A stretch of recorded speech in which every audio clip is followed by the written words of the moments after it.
Live pillars. Okay. Let us start.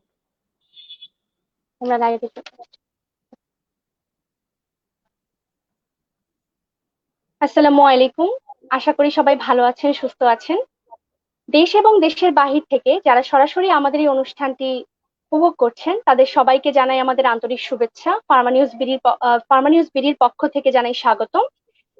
আজকে আমরা আলোচনা করব ফার্মাসিউটিক্যালস মার্কেটিং সম্পর্কে, হসপিটাল ফার্মাসি সম্পর্কে এবং বহুল আলোচিত কোভিড-19, হ্যাঁ, করোনা ভাইরাস নিয়ে। আজকের প্রধান অতিথি আমাদের অনুষ্ঠানে আমাদের সাথে আছেন মোহাম্মদ আক্তার হোসেন স্যার। বর্তমানে উনি রেডিয়েন্ট ফার্মাসিউটিক্যালস এর মার্কেটিং ডিরেক্টর হিসেবে আছেন। স্যারকে অনুরোধ করব তার পরিচয় দেওয়ার জন্য। থ্যাংক ইউ সিফাত। আসসালামু আলাইকুম। আমরা যারা অডিয়েন্স আছেন এবং ভিউয়ার আছেন দেশে এবং বিদেশে সবাইকে আসসালামু আলাইকুম, সালাম এবং শুভেচ্ছা জানাচ্ছি।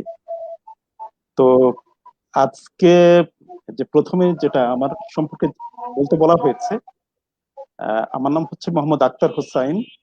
আমি এই মুহূর্তে এখন রেডিয়েন্ট ফার্মাসিউটিক্যালস এর ডিরেক্টর মার্কেটিং হিসেবে আছি। তবে আমার ক্যারিয়ারটা শুরু হয়েছে অ্যাকচুয়ালি হসপিটাল ফার্মাসিস্ট হিসেবে। আমি প্রথমে আমার ক্যারিয়ারের শুরুতে বিফার্ম পাশ করে, ব্যাচেলর অফ ফার্মেসি পাশ করে আমি সৌদি আরবে চলে যাই।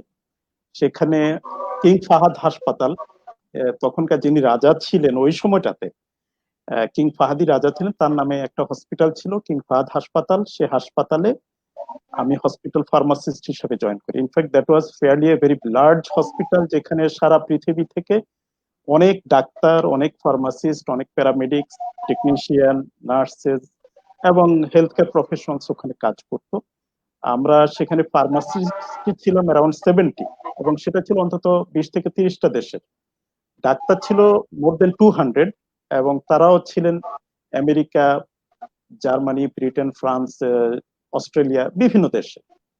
তো আমার বিফার্ম শেষে আমি 3 বছর হসপিটাল ফার্মাসিস্ট হিসেবে জব করার পরে আমি ঢাকাতে আবার চলে আসি। আমি আবার ঢাকা ইউনিভার্সিটি ফার্মেসিতে ভর্তি হই, এম ফার্মে। আমার বিফার্ম ছিল ঢাকা ইউনিভার্সিটি ফার্মেসি, এম ফার্মও Dhaka university pharmacy. M pharm শেষ করে আমি আমার প্রথম ক্যারিয়ার বাংলাদেশে শুরু করি মার্কেটিং এ। সেই ক্যারিয়ারটা ছিল বেক্সিমকোতে। বেক্সিমকো ফার্মাসিউটিক্যালসে আমি প্রোডাক্ট অফিসার হিসেবে জয়েন করি। এবং ইনফ্যাক্ট আমরা যখন বেক্সিমকোতে জয়েন করি তখন ফার্মাসিস্টের সংখ্যা ছিল হাতে গোনা। তখন ফার্মাসিস্টদের অলমোস্ট, আমরা যখন ভর্তি হই 1980-তে ঢাকা ইউনিভার্সিটিতে, তার আগে মোর দেন 60% ফার্মাসিস্ট যারা ঢাকা ইউনিভার্সিটি গ্রাজুয়েশন করতো, 40 জনের মতো ভর্তি হতো বিভিন্ন সময়ে। তার ভিতরে 60% বেশি কিন্তু আমেরিকাতে চলে যেত। তখন একটা স্লোগানই দেয়া ছিল, come and join pharmacy and fly back to America. এখন একটা কথা চালু, ইন্ডাস্ট্রিতে কাজ করার মতো ফার্মাসিস্টের সংখ্যা খুব কম ছিল, যার জন্য অলমোস্ট 100% ফার্মাসিস্ট যারা ছিল তারা ফ্যাক্টরিতে কাজ করতেন, ম্যানুফ্যাকচারিং। তো প্রবেবলি আমি যখন 1992-তে বেক্সিমকোতে জয়েন করি মার্কেটিং ডিপার্টমেন্টে প্রোডাক্ট অফিসার হিসেবে, probably I was one of the few, মাত্র 10 জনের মতো আমরা তখন হসপিটালে কাজ করেছি। 1990 মার্কেটিং এ কাজ করেছি মাত্র 10 জনের ভিতরে আমি একজন, প্রথম 10 জন। তার পরবর্তীতে আমি বেক্সিমকোতে বেশ 13 বছরের মতো ছিলাম টানা, এবং সেখানে আমি লাস্টে প্রমোশন পেয়ে, যেটাকে বলা হয় ক্যারিয়ার প্রগ্রেশন, সেটা পেয়ে আমি লাস্টে general manager and head of marketing ছিলাম। পরবর্তীতে যেটা হয়, যারা ক্যারিয়ারে থাকে তারা এটা সবসময় ক্যারিয়ার চেঞ্জ, ক্যারিয়ার অপরচুনিটি, এগুলো অনেক সময় আমরা পছন্দ করে থাকি। তো আমি যেটা করেছি, আমার একটা অফার আসলো বিকন ফার্মাসিউটিক্যালস থেকে। বিকন তখন 2005-এ প্রায় 200 কোটি টাকা খরচ করে one of the finest facilities তারা তৈরি করার উদ্যোগ নিয়েছে, যেখানে অ্যান্টি ক্যান্সার ড্রাগ তৈরি হবে। এই ধরনের একটা বাংলাদেশের প্রথম অ্যান্টি ক্যান্সার ড্রাগ তৈরি করবে, এ ধরনের একটা উদ্যোগ নেয়। তো আমি বিকন ফার্মাতে জয়েন করি অ্যাজ ডিরেক্টর মার্কেটিং। এবং ইনফ্যাক্ট আমি যখন শুরু করি বিকন ফার্মাতে, তখন তখনও ম্যানুফ্যাকচারিং ফ্যাক্টরি শুরু হয়নি, ফ্যাক্টরিটা মাত্র ছিল গ্রাউন্ড জিরো লেভেলে। দ্যাট মিনস মাটি খুঁড়ে সিভিল কনস্ট্রাকশন করে সমস্ত প্রসেস মেশিনারি বসিয়ে তারপরে সেখান থেকে ট্যাবলেট তৈরি করে ওই ট্যাবলেটটা মার্কেটে দেওয়া পর্যন্ত এই টোটাল প্রসেসটার সাথে আমি ইনভলভ ছিলাম। That means I was the second employee in the whole Beacon Pharma. But Beacon থেকে আমি যখন আবার লিভ করি তখন সেখানে মোর দেন 1000 এমপ্লয়ি ছিল, 2 থেকে প্রায় 1000 এমপ্লয়ি। এবং সে এমপ্লয়ীদের মধ্যে আমরা তখন প্রোডাক্ট গুলো 2 বছরের মধ্যেই মার্কেট দিতে সক্ষম হয়। তো দ্যাট মিনস আমার প্রথম ক্যারিয়ারটা হচ্ছে যে হসপিটাল ফার্মেসি, দ্বিতীয় ক্যারিয়ারটা ছিল বেক্সিমকোর, সেটা ছিল ট্রুলি মার্কেটিং, থার্ড ক্যারিয়ার ছিল আমার প্রজেক্ট ম্যানেজমেন্ট এবং মার্কেটিং দুটোই একসাথে। আর এখন আমি তো আছি রেডিয়েন্ট ফার্মাতে, মার্কেটিং ডিপার্টমেন্টে দেখছি, মার্কেটিং এ আছি। হ্যাঁ সিফার। স্যার, আমাদের অনুষ্ঠানের মূল পর্বে ঢোকার আগে ছোট একটা কোয়েশ্চেন দিয়ে অনুষ্ঠানটি শুরু করতে চাচ্ছি। সেটা হচ্ছে স্যার, করোনার মিথ। আমরা যখনই ঘুম থেকে উঠি, কোনো সোশ্যাল মিডিয়ায় প্রবেশ করি, তখনই আমরা বিভিন্ন স্টেটাসে বা বিভিন্ন ওয়েবসাইটে বিভিন্ন রকমের মিথ দেখছি। যেমন স্যার, কিছুদিন আগে এরকম কিছু মিথ প্রচলিত ছিল যে গরম পানি খেলে করোনা চলে যাবে, গ্রীষ্মপ্রধান দেশে করোনার প্রভাব বিস্তার করে না, স্যার রোদে দাঁড়ালে করোনা হচ্ছে মারা যাবে। এমন আরো অনেকগুলো মিথ আছে। তারপর মানুষ মারা গেলে করোনা ছড়ায় কি না ছড়ায়, এটা নিয়ে অনেক মিথ আছে স্যার। আপনি তো করোনার উপরে বেশ কয়েকটা আর্টিকেল লিখেছেন। তো স্যার, আপনার আর্টিকেলের পরিপ্রেক্ষিতে এবং আপনার মতবাদ অনুসারে স্যার এই সম্পর্কে কিছু জানতে চাচ্ছি। এই মিথগুলোকে আপনি কিভাবে নিচ্ছেন, বা এই মিথগুলোর অ্যাকচুয়ালি রেজাল্ট, আলটিমেট রেজাল্ট কি হচ্ছে? আচ্ছা, থ্যাংক ইউ। তো তুমি যেটা বলেছো, অ্যাকচুয়ালি করোনার তো আগে ছিল না। করোনা সারা পৃথিবীতে যেটা গ্লোবাল প্যান্ডেমিক, সেটা হলো এই বছরে। সুতরাং এই ডিজিজটার সাথে কিন্তু আমাদের কারো কোনো ধরনের পরিচিতি ছিল না, পৃথিবীর কারোই ছিল না। পৃথিবীর কোনো ডাক্তারের ছিল না, ফার্মাসিস্টের ছিল না, কোনো সায়েন্টিস্টের ছিল না, এপিডেমিওলজিস্টের ছিল না, মাইক্রোবায়োলজিস্টের ছিল না। সুতরাং অনেক ধরনের থিওরি, অনেক ধরনের দ্বিধাদ্বন্দ্ব, অনেক ধরনের ব্যতিক্রমী ঘটনা অনেকগুলোই ঘটছে, এবং এটা আরো কিছুদিন ঘটতে থাকবে। কারণ ট্রিটমেন্ট প্রোটোকলও কিন্তু এটা কারো জানা নাই। ডব্লিউএইচও বিভিন্ন সময় কিন্তু বিভিন্ন কথা বলেছে, এটা নিয়ে বেশ কিছু ডিবেট তৈরি হচ্ছে। ওয়ার্ল্ড হেলথ অর্গানাইজেশন, এটা নিয়েও ডিবেট আছে। আমি এখানে কিন্তু ডব্লিউএইচও এর কোনো দোষ দিচ্ছি না। ডব্লিউএইচও পৃথিবীর অনেক নামকরা ডক্টর, ফার্মাসিস্ট, মাইক্রোবায়োলজিস্ট, এপিডেমিওলজিস্ট অনেকেই কাজ করছেন, এবং ওরা পৃথিবীর সেরা সেরা সায়েন্টিস্ট ওখানে কাজ করছে। তারাও ঠিক মতো ঠিক বুঝে উঠতে পারছে না, তারা তাদের এগুলোর বিভিন্ন সময় চেঞ্জ করতে হচ্ছে due to different types of তথ্য উপাত্ত বিভিন্ন রকম পাচ্ছে, ডেটা অ্যানালাইসিস করে তারা তাদের সিদ্ধান্তগুলো বিভিন্ন সময় চেঞ্জ করছেন। আমাদের দেশে অনেক ধরনের ধারণা থেকে, তুমি যেটা বলেছো, আমরা অনেক সময় বলেছি যে যেসব গরম দেশ এটা ঠান্ডা দেশের রোগ, সেখানে অনেক মানুষ মারা যাচ্ছে, লন্ডনে, আমেরিকাতে, ফ্রান্সে, ইটালিতে, স্পেনে। কিন্তু বাংলাদেশে এটা গরমে এসে মারা যাবে, কাবু হয়ে যাবে, এটা একটা ধারণা ছিল। আবার বলা হয়েছে যে কেউ কেউ বলেছেন যারা একটু ধর্মপ্রাণ বেশি, যে মুসলমানদের এটা এফেক্ট করবে না, এটা অমুসলমানদের করবে। এটা একটা ভুল ধারণা ছিল। ধারণা ছিল আমরা রোদে পুড়ে জলে ভিজে থাকা মানুষ, আমরা মাটিতে এবং বৃষ্টিতে আমরা গোড়াগড়ি খেলি, আমরা ফুটবল খেলি বর্ষার কাদা মাটি মেখে, আমাদের দেশে হবে না। এটা কিন্তু একটা ভুল ধারণা জি স্যার। ছিল। বলা হয়েছে যে যাদের বিসিজি টিকা দেয়া থাকে এদেরও করোনা এফেক্ট করবে না, যেহেতু বিসিজি টিকার একটা ইমিউনিটি। এটা কিন্তু একটা ভুল ধারণা। সমস্ত ধারণাগুলো যেগুলো ছিল এগুলো কিন্তু যে আমি খারাপ কিছু বলছি সেটা না, এটা এক ধরনের ধারণা ছিল। তো ধারণা গুলো চেঞ্জ হচ্ছে। ডব্লিউএইচও একবার বলেছে, প্রেসিডেন্ট ডোনাল্ড ট্রাম্পও, যে হাইড্রোক্সিক্লোরোকুইন খেলে অসুখটা ভালো হয়ে যাবে অথবা প্রিভেন্টিভ। জি স্যার। পরবর্তীতে ওয়ার্ল্ড হেলথ অর্গানাইজেশন কিন্তু এটা নিয়ে বিভিন্ন সময় বিভিন্ন রকমের তারাও বলেছে। অ্যাকচুয়ালি এগুলো সম্পর্কে কোনো ক্লিনিক্যাল ট্রায়াল নাই। সুতরাং এই যে আহ, ইয়ে নিয়ে, করোনা নিয়ে যে ধরনের তুমি বলছো যে মতদ্বৈততা, মতভেদ অথবা ধারণাগুলো চেঞ্জ হওয়া, এটা কিন্তু নাথিং আনইউজুয়াল অর অ্যাবনর্মাল, এটা খুবই স্বাভাবিক। But G sir. আমি তোমার মাধ্যমে আমাদের যারা ভিউয়ার আছে, যারা অডিয়েন্স আছে, তাদেরকে একটা জিনিস বলতে চাই, যেটা একদম এখন পর্যন্ত প্রমাণিত সেটা হচ্ছে যে ঘরে থাকা, stay home, that is the G best sir. To prevent corona. Second হচ্ছে যদি বাইরে কখনো যেতেই হয় তাহলে মাস্ক পরে যেতে হবে, that is also another way to prevent corona. Another thing is social distancing, যে করোনার যে মাইক্রো ইয়েগুলো আছে, ভাইরাস গুলো আছে, সেগুলো আমরা কথা বলার সময়, আমরা স্নিজিং এর সময়, আমরা কফ কাশি দেওয়ার সময় ইউজুয়ালি ড্রপলেট আকারে এয়ারে ছড়িয়ে যায়। পরবর্তীতে এয়ারে এটা কয়েক ঘন্টা ভাসতে থাকে অথবা মাটিতে পড়ে যায়।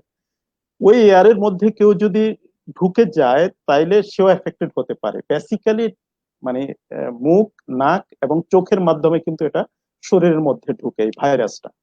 সুতরাং আমাদের 6 ফিটের একটা যে ডিস্টেন্সিং সেটা কিন্তু মেনটেন করতে হবে। That means stay at home, ঘরের মধ্যে থাকুন, মাস্ক পরে থাকুন, যখনই বাইরে যাবেন তখনই অবশ্যই 100% পিপল অফ দ্য কমিউনিটি, এবং ডিস্টেন্স যেটা আমরা পার্সোনাল ডিস্টেন্স বলি আর সোশ্যাল ডিস্টেন্স বলি, 6 ফিটের ওই ডিস্টেন্সটা আমাদের মেনটেন করতে হবে। আর শেষে যেটা আমরা বলবো যে সেটা লাইফস্টাইল ম্যানেজমেন্ট অথবা ইমিউনিটি বুস্টিং এর জন্য আমাদেরকে অনেক ধরনের, যেমন 6-7 ঘন্টা ঘুমাতে বলে, একটু রেস্ট ভালো হলে বডির ইমিউনিটিটা ভালো থাকে। আমরা কিছু কিছু ফুডের মাধ্যমে, যেটা হচ্ছে একটু নিউট্রিশিয়াস ফুড মানে সব সময় মাছ, গোশত, ডিম, দুধ খেতে হবে তা না। ফ্রুটস, ভেজিটেবল যেটা আমরা অ্যাফোর্ড করতে পারি, এগ, ডাল, এই ধরনের খাবারগুলো খেলে আমরা কিন্তু অনেক ধরনের ভিটামিন আমরা এগুলোর মধ্যে থেকে পাই। সেই ভিটামিন অনেকগুলোই হচ্ছে অ্যান্টিঅক্সিডেন্ট, যেটা অনেক সময় রোগ জীবাণুর বিরুদ্ধে একটা প্রতিরোধ ক্ষমতা গড়ে তোলে। নেক্সট হচ্ছে আমরা সব সময় ফুড কিন্তু গুনে গুনে খেতে পারি না, ভিটামিন মিনারেল এগুলো আমরা অনেক সময় ফুড ইমব্যালেন্সের কারণে ঠিক মতো পাই না।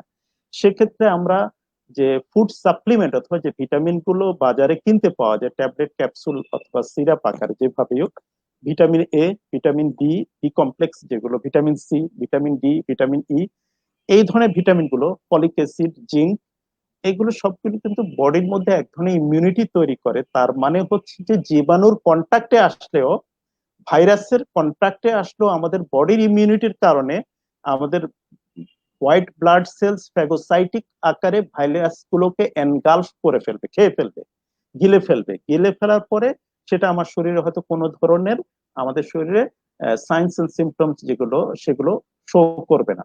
সুতরাং এই মুহূর্তে আমি যে 4টা জিনিসের কথা বলেছি, আমরা যত মতবাদ দিই, যত কিছুই বলি, this 4 things are very important. যে অপ্রয়োজনে ঘর থেকে বের না হওয়া, বের হলে সারাক্ষণ মাস্ক পরে থাকা, 6 ফিটের একটা ডিস্টেন্স মেনটেন করা, এবং ইমিউনিটি বুস্টিং এর জন্য আবার গরম পানির ভাপ নেওয়া, গরম পানি খাওয়া, চা খাওয়া দিনে কয়েকবার, এই প্র্যাকটিস গুলো আমাদের করতে হবে। সেগুলো করলেই আমরা আশা করি ইনশাল্লাহ হয়তো ভালো থাকবো, অথবা ভাইরাসটা অত তীব্র আকারে আমাদের মধ্যে নাও আসতে পারে। হ্যাঁ, সিফা। স্যার, আমরা এখন একটু মার্কেটিং জগৎ সম্পর্কে ঘুরে আসি। যেহেতু মার্কেটিং এর অতি প্রিয় এবং পরিচিত মুখ স্যার আপনি, তো আপনার কাছ থেকে আমরা অনেক কিছু এক্সপেক্ট করি। তো স্যার, আমার একটা কোয়েশ্চেন হচ্ছে যে আমাদের যারা রানিং স্টুডেন্ট আছেন, মার্কেটিং সেক্টরে যেতে চাচ্ছে, মানে কেন মার্কেটিং সেক্টরটা আমরা চুজ করব? সেটার ফিউচার বা ক্যারিয়ার গ্রোথটা এবং স্ট্র্যাটেজি গুলো যদি একটু বলতেন আপনার পূর্ববর্তী কোনো এক্সপিরিয়েন্স বা এখনকার কোনো এক্সপিরিয়েন্স থেকে, তাহলে আমাদের জন্য ভালো হতো। আচ্ছা, আমাদের ফার্মাসিস্ট যারা আছে, যারা ফ্রেশ ফার্মাসিস্ট, ইউনিভার্সিটিতে গ্রাজুয়েশন করছে, ইন্ডাস্ট্রিতে জবের জন্য রেডি হবে, তাদের অনেকগুলো জায়গা আছে আমাদের ইন্ডাস্ট্রিতে। আসলে ফার্মাসিস্টের, যদি আমরা ইউরোপ আমেরিকার দিকে দেখি, ফার্মাসিস্টের মেইন প্লেসটা হচ্ছে ইউরোপ আমেরিকা অথবা ডেভেলপড যে দেশগুলো আছে, সেখানে ফার্মাসিস্টের মেইন এরিয়া কিন্তু হসপিটাল ফার্মাসি অথবা ক্লিনিক্যাল ফার্মেসি অথবা community pharmacy. In addition to that, ফার্মাসিস্টরা একাডেমিক লাইনে আছে, গভর্নমেন্টের কাস্টমস, ট্যাক্স, ভ্যাট, ওই এরিয়াগুলো আছে, কমার্স মিনিস্ট্রিতে আছে, সেগুলোতে আছে। কিছু কিছু ফার্মাসিস্ট রিসার্চ এন্ড ডেভেলপমেন্টে আছে। আমি বলছি ডেভেলপ ওয়ার্ল্ডের কথা, রিসার্চ এন্ড ডেভেলপমেন্টে ভালো সংখ্যক ফার্মাসিস্ট আছে। আবার অনেক হুম। ফার্মাসিস্ট যেটা রেগুলেটরি, পৃথিবীতে ফার্মাসিস্টের একটা বড় জায়গা, বড় বড় মাল্টিনেশনাল কোম্পানি রেগুলেটরি ডিপার্টমেন্ট গুলো ফার্মাসিস্টে দেখাশোনা করেন। সুতরাং ফার্মাসিস্টের কাজের এলাকা কিন্তু অনেক ওয়াইড, আর ইন্ডাস্ট্রিতে তো আছে। তো আমাদের দেশে কিন্তু এগুলো অনেকগুলোই নাই। আমাদের দেশে বেসিক্যালি ফার্মেসি প্রফেশনটা ইন্ডাস্ট্রি বেসড, মানে ওষুধের ইন্ডাস্ট্রিকে ঘিরেই। এখানে আমাদের হসপিটাল ফার্মেসিটাও এখনো চালু হয়নি, কমিউনিটি ফার্মেসিও চালু হয়নি। মূলত ইন্ডাস্ট্রিতে আমরা কাজ করি। তাহলে ইন্ডাস্ট্রি দুটো এরিয়া আছে, একটা এরিয়া হচ্ছে ফ্যাক্টরি, একটা এরিয়া হচ্ছে হেড অফিস।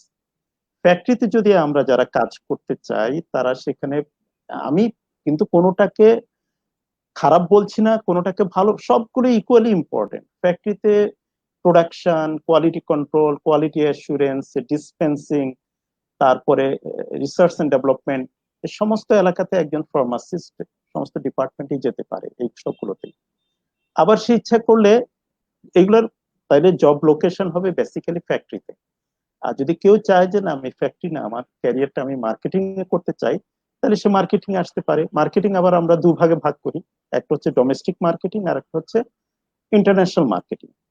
এই দুটোতে যেতে পারে। এর বাইরে হেড অফিসে কিন্তু হুম। সাপ্লাই চেইন ডিপার্টমেন্ট আছে। Probably you are been working in supply chain department of ACI, Sifat, তুমি ওখানে কাজ করছো আমি যতদূর জানি। আর রেগুলেটরি অ্যাফেয়ার্স, ট্রেনিং ডিপার্টমেন্ট, এগুলো সবগুলোতেই কিন্তু ফার্মাসিস্টরা বাংলাদেশেও কাজ করছে, দেশের বাইরেও অনেকে কাজ করে। তো মূলত এই জায়গায়। এখন তুমি জানতে চেয়েছো যে আমরা মার্কেটিং এর ক্যারিয়ার অপরচুনিটি, প্রসপেক্ট অথবা মার্কেটিং এর ইয়েটা কোন জায়গায়, মানে গ্ল্যামার অথবা কেন চুজ করবে এই জাতীয়। আমি যেটা বলেছি শুরুতেই, যে একটা ওষুধের ইন্ডাস্ট্রির 6 থেকে 7টা ডিপার্টমেন্ট অথবা 10টা, সবগুলোতেই মোরলেস ফার্মাসিস্টের কাজ করার সুযোগ আছে এবং করছে।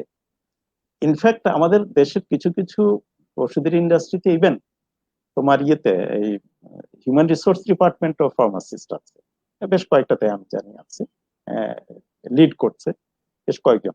আর ট্রেনিং ডিপার্টমেন্ট যেটা এইচআর এর আন্ডারে থাকে, হিউম্যান রিসোর্স এর আন্ডারে, সেখানে ট্রেনিং এ তো যথেষ্ট সংখ্যক ফার্মাসিস্ট থাকে প্রত্যেকটা। তো মার্কেটিং এর এখানে যারা ক্যারিয়ার করতে চায়, that is most welcome. Marketing এর কিছু কিছু গ্ল্যামার আছে যেটা অন্য জায়গা থেকে একটু ডিফারেন্ট। যেটা আমরা দেখেছি সেটা, গ্ল্যামারটা হচ্ছে নাম্বার ওয়ান, এখানে তোমার অনেক সময় অনেক কিছুর কম্বিনেশন করতে হয়। নাম্বার ওয়ান হচ্ছে যে ট্রেনিং দিতে হয়। সে ট্রেনিংটা হতে পারে ফ্রেশ, যারা মেডিকেল রিপ্রেজেন্টেটিভ হিসেবে জয়েন করবে তাদেরকে। সে ট্রেনিংটা হতে পারে যারা রিফ্রেশার ট্রেনিং, যারা অলরেডি জবে আছে তাদেরকে বিভিন্ন সময় ট্রেনিং দিতে হয়। এই মার্কেটিং ডিপার্টমেন্টে যারা কাজ করে তাদেরকে যারা প্রতি মাসে একটা করে মান্থলি সেলস কনফারেন্স হয় প্রত্যেকটা কোম্পানিতে, অলমোস্ট ওষুধের কোম্পানি, সেখানে সেলস কনফারেন্স গুলোতে পার্টিসিপেট করতে হয়, প্রোডাক্টের স্ট্র্যাটেজি গুলো বুঝিয়ে দিতে হয়, ডিটেইল টক গুলো করতে হয়। সুতরাং মার্কেটিং এখানে একটু জবের মধ্যে বেশ কিছু ভ্যারিয়েশন আছে। আবার নতুন প্রোডাক্ট লঞ্চিং করতে গেলে তাকে অনেক ধরনের পড়াশোনা করতে হয়, ট্রেনিং ম্যাটেরিয়াল তৈরি করতে হয়, একটা প্রোডাক্ট সম্পর্কে থরো থাকতে হয়, ডক্টরদের সামনে, আবার ক্লিনিক্যাল মিটিং এ ডাক্তারদের সামনে তাকে বক্তৃতা দিতে হয়, মানে স্পিচ দিতে হয়, নতুন প্রোডাক্ট সম্পর্কে ডেমনস্ট্রেশন করতে হয়। তার মানে সেই পরিমাণ কনফিডেন্স লাগে, সেই পরিমাণ নলেজ লাগে একজন ফার্মাসিস্টের। দ্যাট মিনস, আমি যদি বলি ফ্যাক্টরির কাজগুলো অবশ্যই আমি অ্যাপ্রিসিয়েট করি, anyone can choose his career in the factory, but সেখানে অনেকগুলো SOP based, standard operating based কাজ, এবং সেখানে অলমোস্ট একই টাইপের কাজ।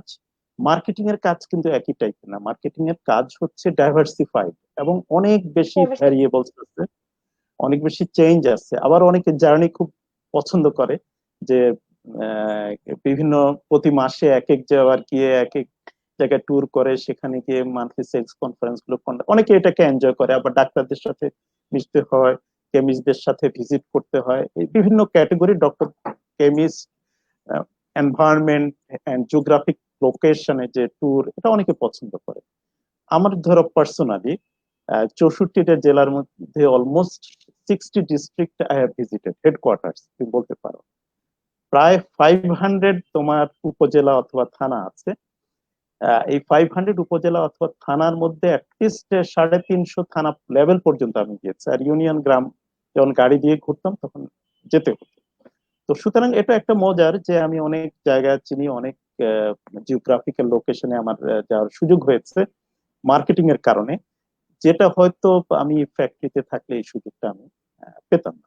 এটা হচ্ছে মার্কেটিং এর কতগুলো আমি যদি বলি সুবিধার দিক, আবার কিছু অসুবিধাও কেউ ভাবতে পারে যে এত ঘোরাঘুরি, এত কষ্ট, এত জায়গায় যাওয়া, সেটাকে ধরে নিতে পারে। আর যারা এনজয় করে তাদের জন্য আবার নতুন নতুন জায়গায় যাওয়া, দ্যাট ইজ রিয়েলি ইন্টারেস্টিং। আচ্ছা স্যার, একজন সাকসেসফুল মার্কেটার হিসেবে আপনি যখন কোন ইন্টারভিউ বোর্ডে থাকেন, ভাইবা বোর্ডে, তখন একজন ফ্রেশার্স এর ক্ষেত্রে আপনারা কোন রিক্রুটারকে সবচেয়ে বেশি প্রায়োরিটি দেন? একটা রিক্রুটারের ক্ষেত্রে তার কোন জিনিসটা আপনারা বেশি ফোকাস করেন, বোথ সিভি রাইটিং এর ক্ষেত্রে এবং বোথ ইন্টারভিউ ক্ষেত্রে?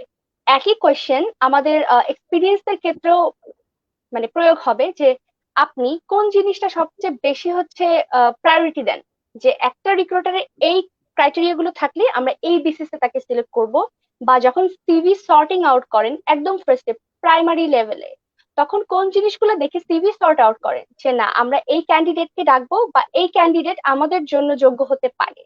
স্যার, আপনার কাছ থেকে একটু শুনতে চাচ্ছি বোথ ফ্রেশার্স এবং এক্সপিরিয়েন্সদের জন্য। ওকে, তোমার এখানে কোশ্চেনের দুটো পার্ট আছে। একটা হচ্ছে যে আহ, আমরা কিভাবে সিভি স্ক্রিনিং রাইটিং। করে থাকি, আর হুম। ইন্টারভিউতে আমরা কাদেরকে হায়ার করার চেষ্টা চুজ। করি, ইন্টারভিউ শেষে হ্যাঁ, চুজ করি। exactly. প্রথম পার্ট তুমি যেটা বলেছো, না আমি স্ক্রিনিং থেকে আসি, স্ক্রিনিং প্রসেসটা ইউজুয়ালি ধরো একটা মার্কেটিং ডিপার্টমেন্টে আমরা একসাথে 5 জনকে নেব। 5 জন, প্রোডাক্ট ব্র্যান্ড ম্যানেজার বলে, কেউ ব্র্যান্ড এক্সিকিউটিভ বলে, কেউ প্রোডাক্ট অফিসার বলে, কেউ প্রোডাক্ট ম্যানেজার বলে, what ever maybe, fresh pharmacy graduate, তাকে আমরা রিক্রুট করতে চাই। প্রথমে আমরা হয়তো বলি যে সিভি ড্রপ করেন, সেটা যে কোনো বিডি জবস অথবা যে কোনো মিডিয়ার মাধ্যমে আহ, আমরা সিভি গুলো দেখি। সিভি গুলো বেসিক্যালি এটা হিউম্যান রিসোর্স ডিপার্টমেন্টই মোস্ট কেসেস দেখে, বাট মার্কেটিং এর ওখানে ইনভলভ থাকে, ডিপার্টমেন্টের ইনভলভমেন্ট থাকে যে কোন সিভি গুলো দেখবে। তো সেখানে সিভিতে একটা জিনিস, আমি যারা স্টুডেন্ট আছে এখনো এখানে, যদি কোনো ভিউয়ার স্টুডেন্ট থাকে তাদের জন্য আমি বলবো যে প্রথমে আসলে, যেহেতু 5 জনের জন্য এমন হতে পারে যে 500 সিভি উই রিসিভ, কিন্তু 500 সিভি থেকে আমাদের আহ, পরীক্ষা নেওয়া, ইন্টারভিউ নেওয়া, রিক্রুটমেন্ট প্রসেসে যাওয়া সেগুলো সম্ভব না। যার জন্য আমরা কতগুলো অনেক সময় বেঞ্চ মার্কিং করে থাকি। বেঞ্চ মার্কিং এর মধ্যে থাকে যে যাদের এটা যাদের মানে সিজিপিএ 3.5 এবং অ্যাবাভ আছে, আমরা শুধুমাত্র তাদেরটাই স্ক্রিন করে বের করব। তো সুতরাং যারা এখন স্টুডেন্ট আছে তাদের অবশ্যই উচিত যে তাদের সিজিপিএটা যাতে ভালো থাকে, 3.5 অ্যান্ড অ্যাবাভ হলে ভালো। কিন্তু যারা অলরেডি পাশ করে ফেলেছো, 3.5 নাই, তাদেরও হতাশ হওয়ার কোনো কিছু নাই। এটা কিন্তু একমাত্র ক্রাইটেরিয়া না। যদি আমরা হয়তো দেখা যায় যে 5 জন নেব, 500 অ্যাপ্লিকেন্ট, সেখান থেকে আসলে আমরা সবসময় চেষ্টা করি 50, 60, 70 জনকে রিটেন টেস্টে বসানো। কারণ নাইলে 500 জনকে রিটেন টেস্টে বসানোর জন্য যে ধরনের ইনফ্রাস্ট্রাকচার ফ্যাসিলিটিস থাকা দরকার, লজিস্টিক থাকা দরকার, এটা মেজরিটি কোম্পানির নাই। যার জন্য এটাকে স্ক্রিনিং করে 60, 70-এ নিয়ে আসা হয়। So one of the most important, সিভিতে সিজিপিএ একটা ইস্যু, স্কুলিং গুলো কিন্তু একটা ইস্যু আছে। মানে তার স্কুল, কলেজ, ইউনিভার্সিটি, এটাও কিন্তু অনেক সময় স্ক্রিনিং এর সময় কিছু কিছু দেখা হয়।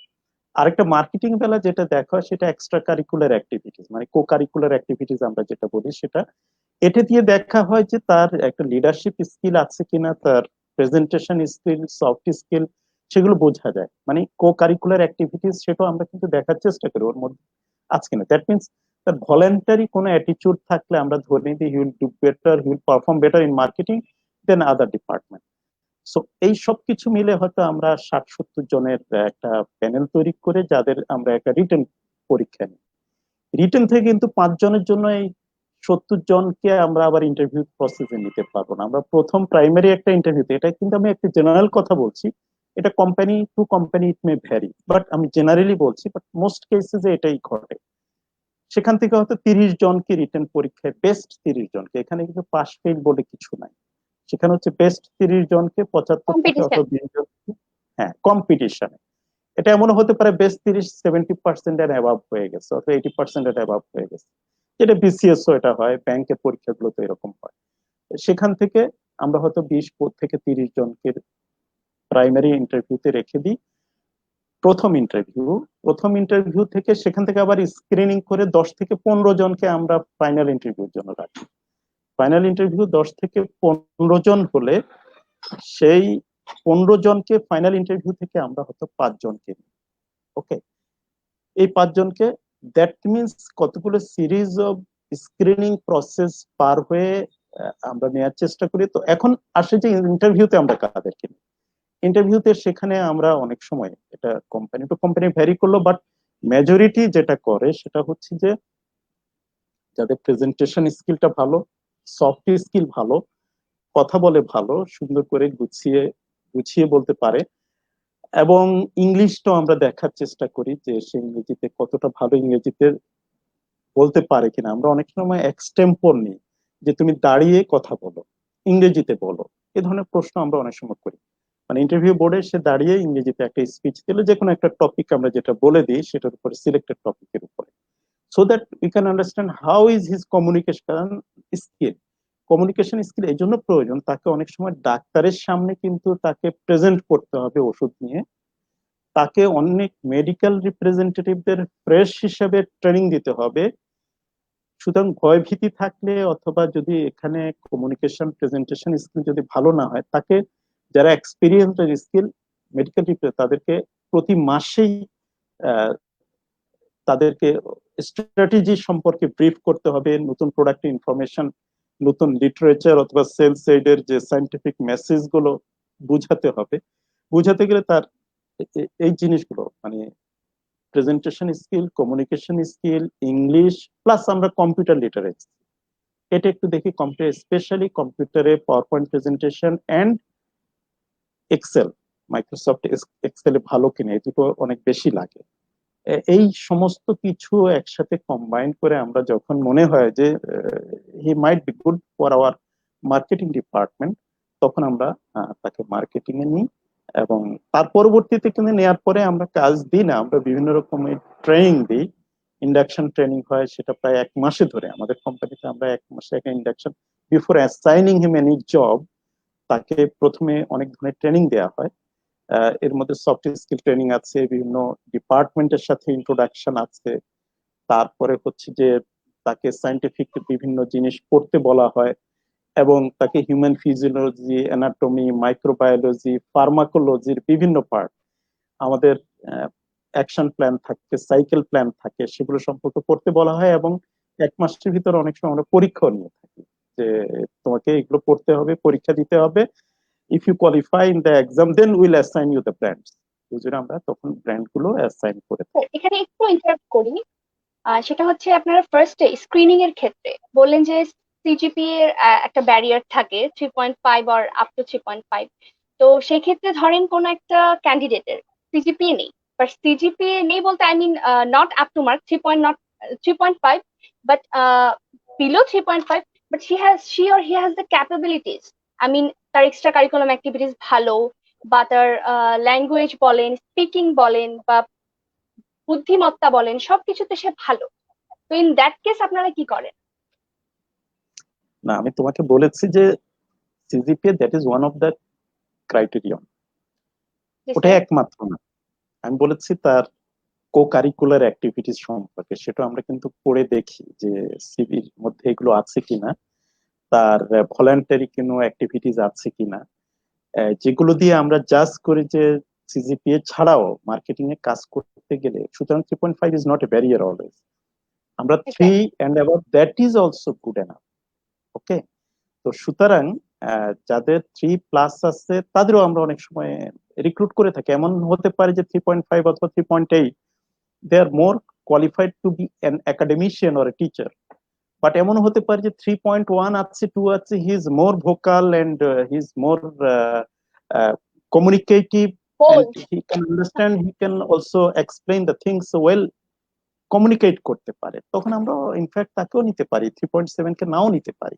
But that is also important, that also represent, আমাদের তো ইন্টেলিজেন্ট একজন ক্যান্ডিডেট ইউজুয়ালি আমরা খুঁজে থাকি, সব এমপ্লয়ার খুঁজে যে একজন ইন্টেলিজেন্ট ক্যান্ডিডেটকে চুজ করার জন্য, পিক করার জন্য।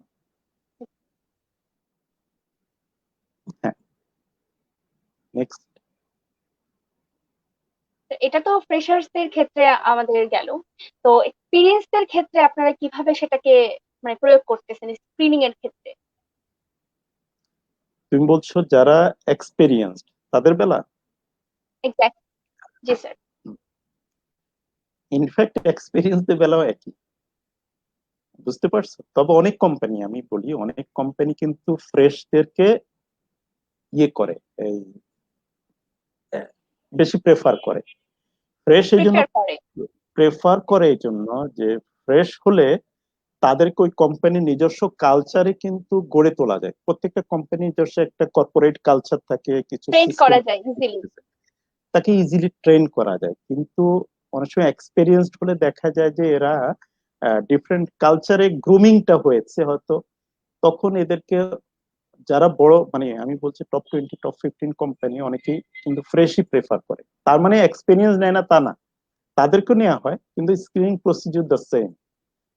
ওখানে আবার এক্সপেরিয়েন্সের কিছু অ্যাডভান্টেজ আছে, সে অ্যাডভান্টেজ আছে তার বেসিক জব এক্সপেরিয়েন্সটা আছে, কি কি কাজ করতে হবে এ সম্পর্কে তার কিন্তু প্রিলিমিনারি একটা ধারণা হয়ে গেছে। সুতরাং তাকে নিলে আমি যত দ্রুততম সময়ে কাজে লাগাতে পারবো, ফ্রেশকে কিন্তু ওর থেকে একটু বেশি সময় লাগবে। ফ্রেশের অ্যাডভান্টেজ হচ্ছে কোম্পানির নিজস্ব কালচারে ওকে গড়ে তোলা যায়। আবার এক্সপিরিয়েন্সের অ্যাডভান্টেজ হচ্ছে তাকে রেডিমেড হিসেবে পাওয়া যায়, জবে খুব দ্রুত জবটা অ্যাসাইন করে দেওয়া যায়, যেটা ফ্রেশকে আর একটু বেশি সময় লাগে। একজন ফ্রেশকে কমপক্ষে আমরা ধরে নিই 6 মাস সময় লাগে তাকে মোটামুটি একটা লেভেলে আনতে। যিনি এক্সপিরিয়েন্স হয়তো 1-2 বছর অভিজ্ঞতা আছে, কিন্তু 6 মাস লাগবে না, 1-2 মাসের মধ্যে তাকে প্রোডাক্ট কিন্তু অ্যাসাইন করে দেওয়া যায়। কিন্তু 6 থেকে 8 মাস সময় কিন্তু এগিয়ে থাকেন যারা এক্সপিরিয়েন্স। সুতরাং দুটোই নেওয়া হয়, কিন্তু প্রসিডিউর একই। ফ্রেশ কিন্তু একটা অ্যাডভান্টেজ পায়, ফ্রেশের কিন্তু যখন রিটেন এক্সাম হয় তখন ফ্রেশটা কিন্তু একটা অ্যাডভান্টেজিয়াস পজিশনে থাকে, তাদের নলেজটা অনেক ফ্রেশ থাকে, একাডেমিক নলেজ। যখন আমরা রিটেনে বেসিক্যালি ইউনিভার্সিটি যে কোর্স এন্ড কারিকুলাম গুলো আছে সেগুলো নিয়েই কোশ্চেন গুলো হয়। তো ওরা দেখা যায় যে ফ্রেশরা অনেক ভালো করে রিটেন পরীক্ষায়। আবার প্র্যাকটিক্যালি কিন্তু এক্সপিরিয়েন্স যারা ওরা কিন্তু ভালো করে, প্র্যাকটিক্যাল ফিল্ডে তাদেরকে খুব দ্রুততম সময়ে জবে অ্যাসাইন করে দেওয়া যায়।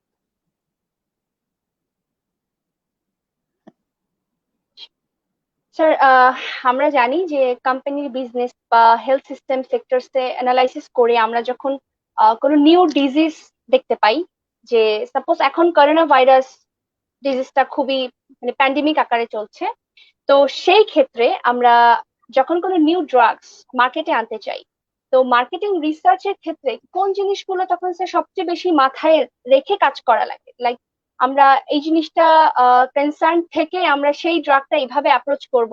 তো স্যার এই সম্পর্কে মানে আপনার মতবাদটা কি, যে মার্কেটিং রিসার্চের ক্ষেত্রে কোন কোন জিনিসগুলা, কোন কোর জিনিসগুলো আমাদের মাথায় রেখে কাজ করা লাগে?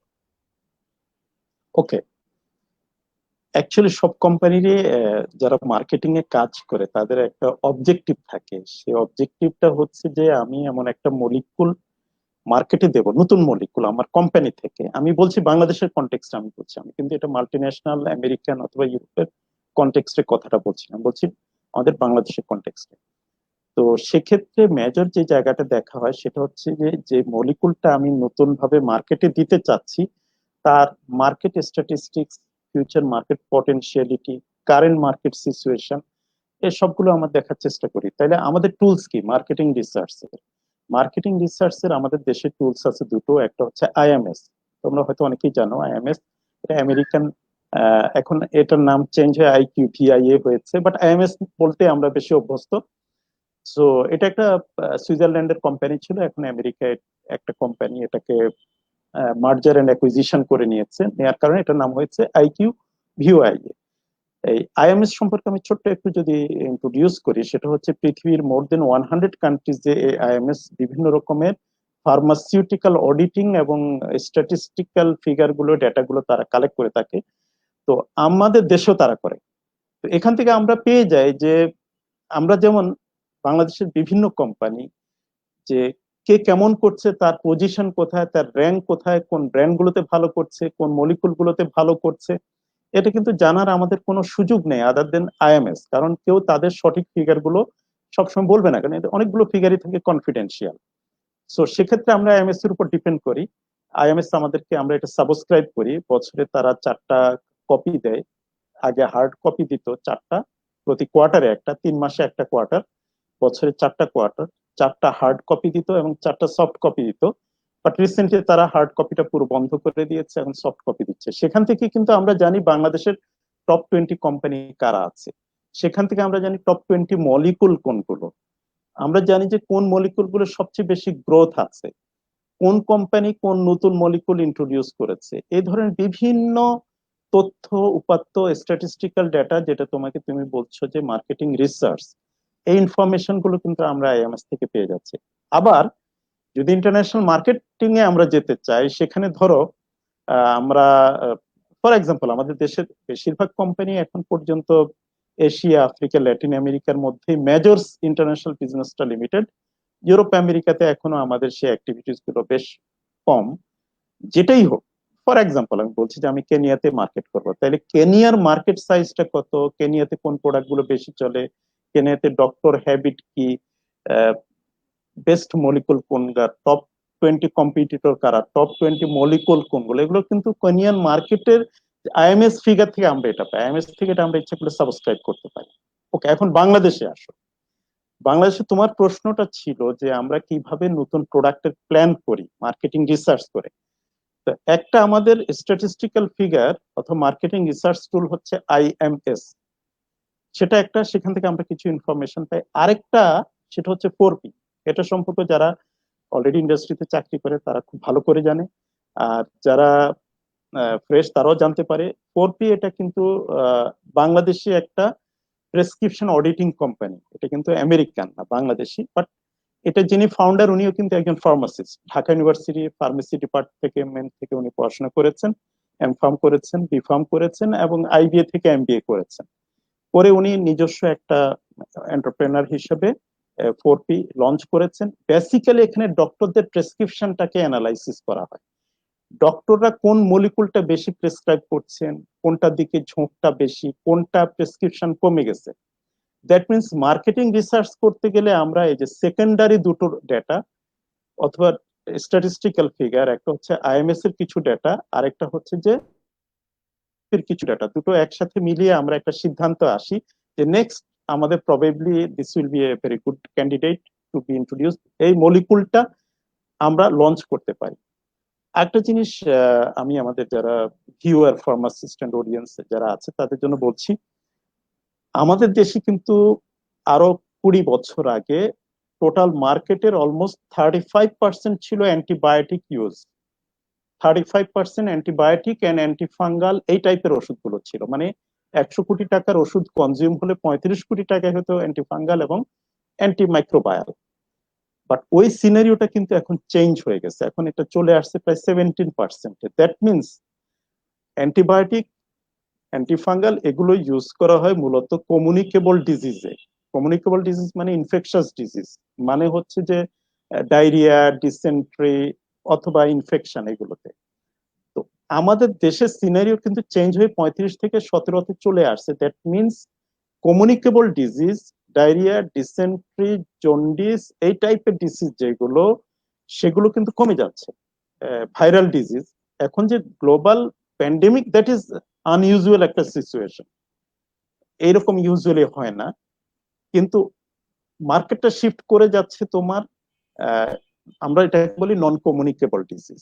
তার মানে হাইপার টেনশন, মানুষের হাইপার টেনশন বেড়ে যাচ্ছে due to lifestyle change, diabetic পেশেন্টদের সংখ্যা বেড়ে যাচ্ছে, স্ট্রোকের পেশেন্টের সংখ্যা বেড়ে যাচ্ছে, কোলেস্টেরলের পরিমাণ বেড়ে যাচ্ছে। দ্যাট মিনস নন কমিউনিকেবল যে ডিজিজটা আমরা এনসিডি বলি সংক্ষেপে, এগুলো বেড়ে যাচ্ছে।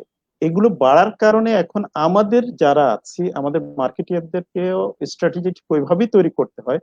এখন মূলত নন কমিউনিকেবল ডিজিজের দিকে আমাদের ইয়েটা বেশি, ফোকাসটা বেশি। That means anti hypertensive, anti diabetic, lipid lowering, central nervous system, respiratory drugs, proton pump inhibitors অথবা PPI anti ulcerant, this are also lifestyle product অথবা লাইফ লং প্রোডাক্ট, অলমোস্ট সারা জীবনই খেতে হয়। যাদের পেপটিক আলসার ডিজিজ আছে, specially duodenal ulcer আছে, this is manageable disease. যাদের অ্যাজমা আছে, যাদের হাইপারটেনশন আছে, যাদের ডায়াবেটিস আছে, ওদেরকে কিন্তু লাইফ লং ওষুধ খেয়ে যেতে হবে। এগুলো কিন্তু কিউরেবল ডিজিজ না।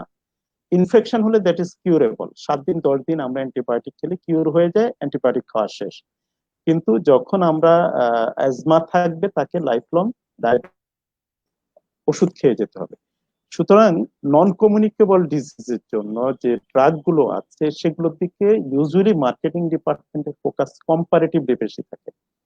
ইভেন আমরা যদি গ্লোবাল মার্কেটে দিকেও তাকাই, গ্লোবাল মার্কেটে কিন্তু অ্যান্টিবায়োটিক নিয়ে রিসার্চ মাল্টিনেশনাল, বাংলা পৃথিবীতে কিন্তু সমস্ত ওষুধগুলো তৈরি হয় করে রিসার্চ এন্ড ডেভেলপমেন্টের মাধ্যমে মাল্টিনেশনাল কোম্পানিগুলো। মানে পৃথিবীতে অনেক বড় বড় মাল্টিনেশনাল আছে, তারা বেসিক্যালি ইউরোপ, আমেরিকা, অস্ট্রেলিয়া এবং জাপানে এদের হেডকোয়ার্টার গুলো। এর বাইরে খুব কম সংখ্যকই আছে যারা নতুন প্রোডাক্ট লঞ্চ করতে পারে।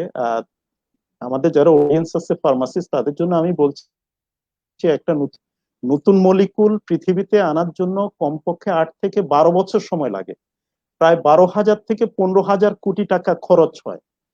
8 থেকে 12 বছর সময় 15,000 কোটি টাকা খরচ করে অ্যান্টিবায়োটিক আনার পরে, এবং তাদের দেশে যেহেতু ইনফেকশাস ডিজিজ হয় না, তারা এগুলোতে দেখছে যে তারা তাদের যে ইনভেস্টমেন্ট সে আর&ডির কষ্ট তুলে আনতে পারে না, যার জন্য কিন্তু রিসার্চ ওইদিকে অনেক কমে গেছে।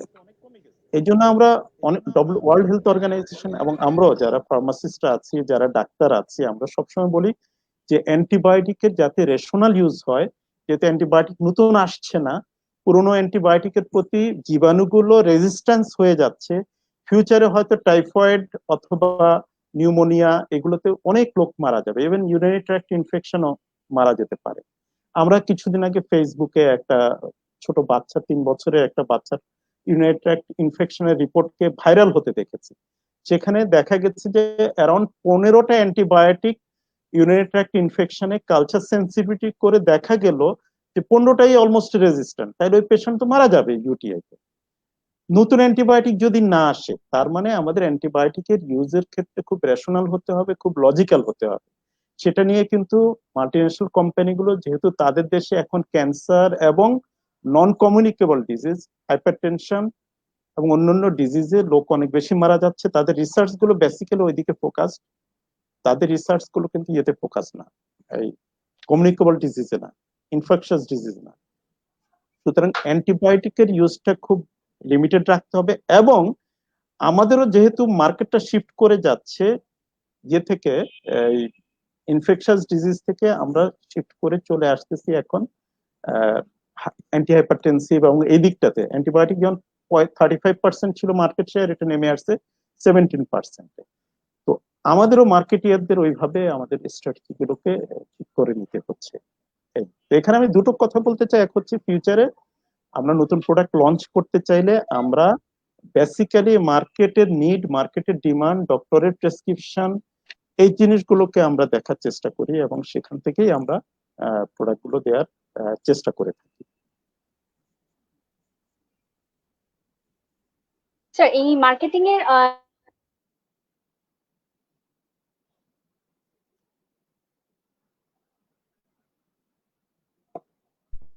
বর্তমানে আমাদের যেই করোনার পরিস্থিতিতে কিছু ড্রাগ আমাদের প্রায় দেখা যায় মানে ইউজ করতে হচ্ছে, যেমন স্যার রেমডেসিভির বলেন, আইভারমেকটিন বলেন, হাইড্রোক্সি ক্লোরোকুইন বলেন, বা যে কোনো ড্রাগস এর ক্ষেত্রেই যখন আমরা এটা এফডিএ অ্যাপ্রুভ না পাওয়া সত্ত্বেও ইউজ করি, তাহলে এটার মানে পরিণতি কি হতে পারে? আমরা যতটুকু জানি যে স্যার রেমডেসিভির এফডিএ অ্যাপ্রুভ, কিন্তু এখন পর্যন্ত এটার ক্লিনিক্যাল ট্রায়ালে ভাইরাসের এগেনস্ট, আই মিন কোভিড-19 এর এগেনস্টে ফাইট করার মতো সেই রকম রেজাল্ট পাওয়া যায়নি। বা কিছুদিন আগে আমরা ইউএস এর একটা আর্টিকেল থেকে দেখতে পেলাম যে আইভারমেকটিন ইউজ করলে পেশেন্টের মর্টালিটি হচ্ছে 40% পর্যন্ত রিডিউস করা যাচ্ছে। কিন্তু এখনো কিন্তু আইভারমেকটিন সেই হিসেবে আমাদের এফডি অ্যাপ্রুভাল পাইনি, বা ক্লিনিক্যাল ট্রায়ালেরও কোনো আলটিমেট রেজাল্ট আমরা কিন্তু এখনো পাইনি। কিন্তু আমরা কিন্তু ঠিকই এগুলো আমাদের আমাদের করোনার যে রোগী আছে ট্রিটমেন্টে আমরা তাদের জন্য ইউজ করছি। স্যার, এই সম্পর্কে আপনার মতবাদটা জানতে চাচ্ছি, মানে কতটুকু এটা কার্যকরী বলে আপনার মনে হয়? আচ্ছা, অ্যাকচুয়ালি সায়েন্স হচ্ছে কোনো ধারণার জিনিস না, সায়েন্স হচ্ছে প্রমাণিত একটা ইস্যু। সেই প্রমাণিত ইস্যুটা হচ্ছে তোমার উইথ ফ্যাক্টস এন্ড ফিগার, কিছু তথ্য, সবকিছু মিলে হচ্ছে সায়েন্স।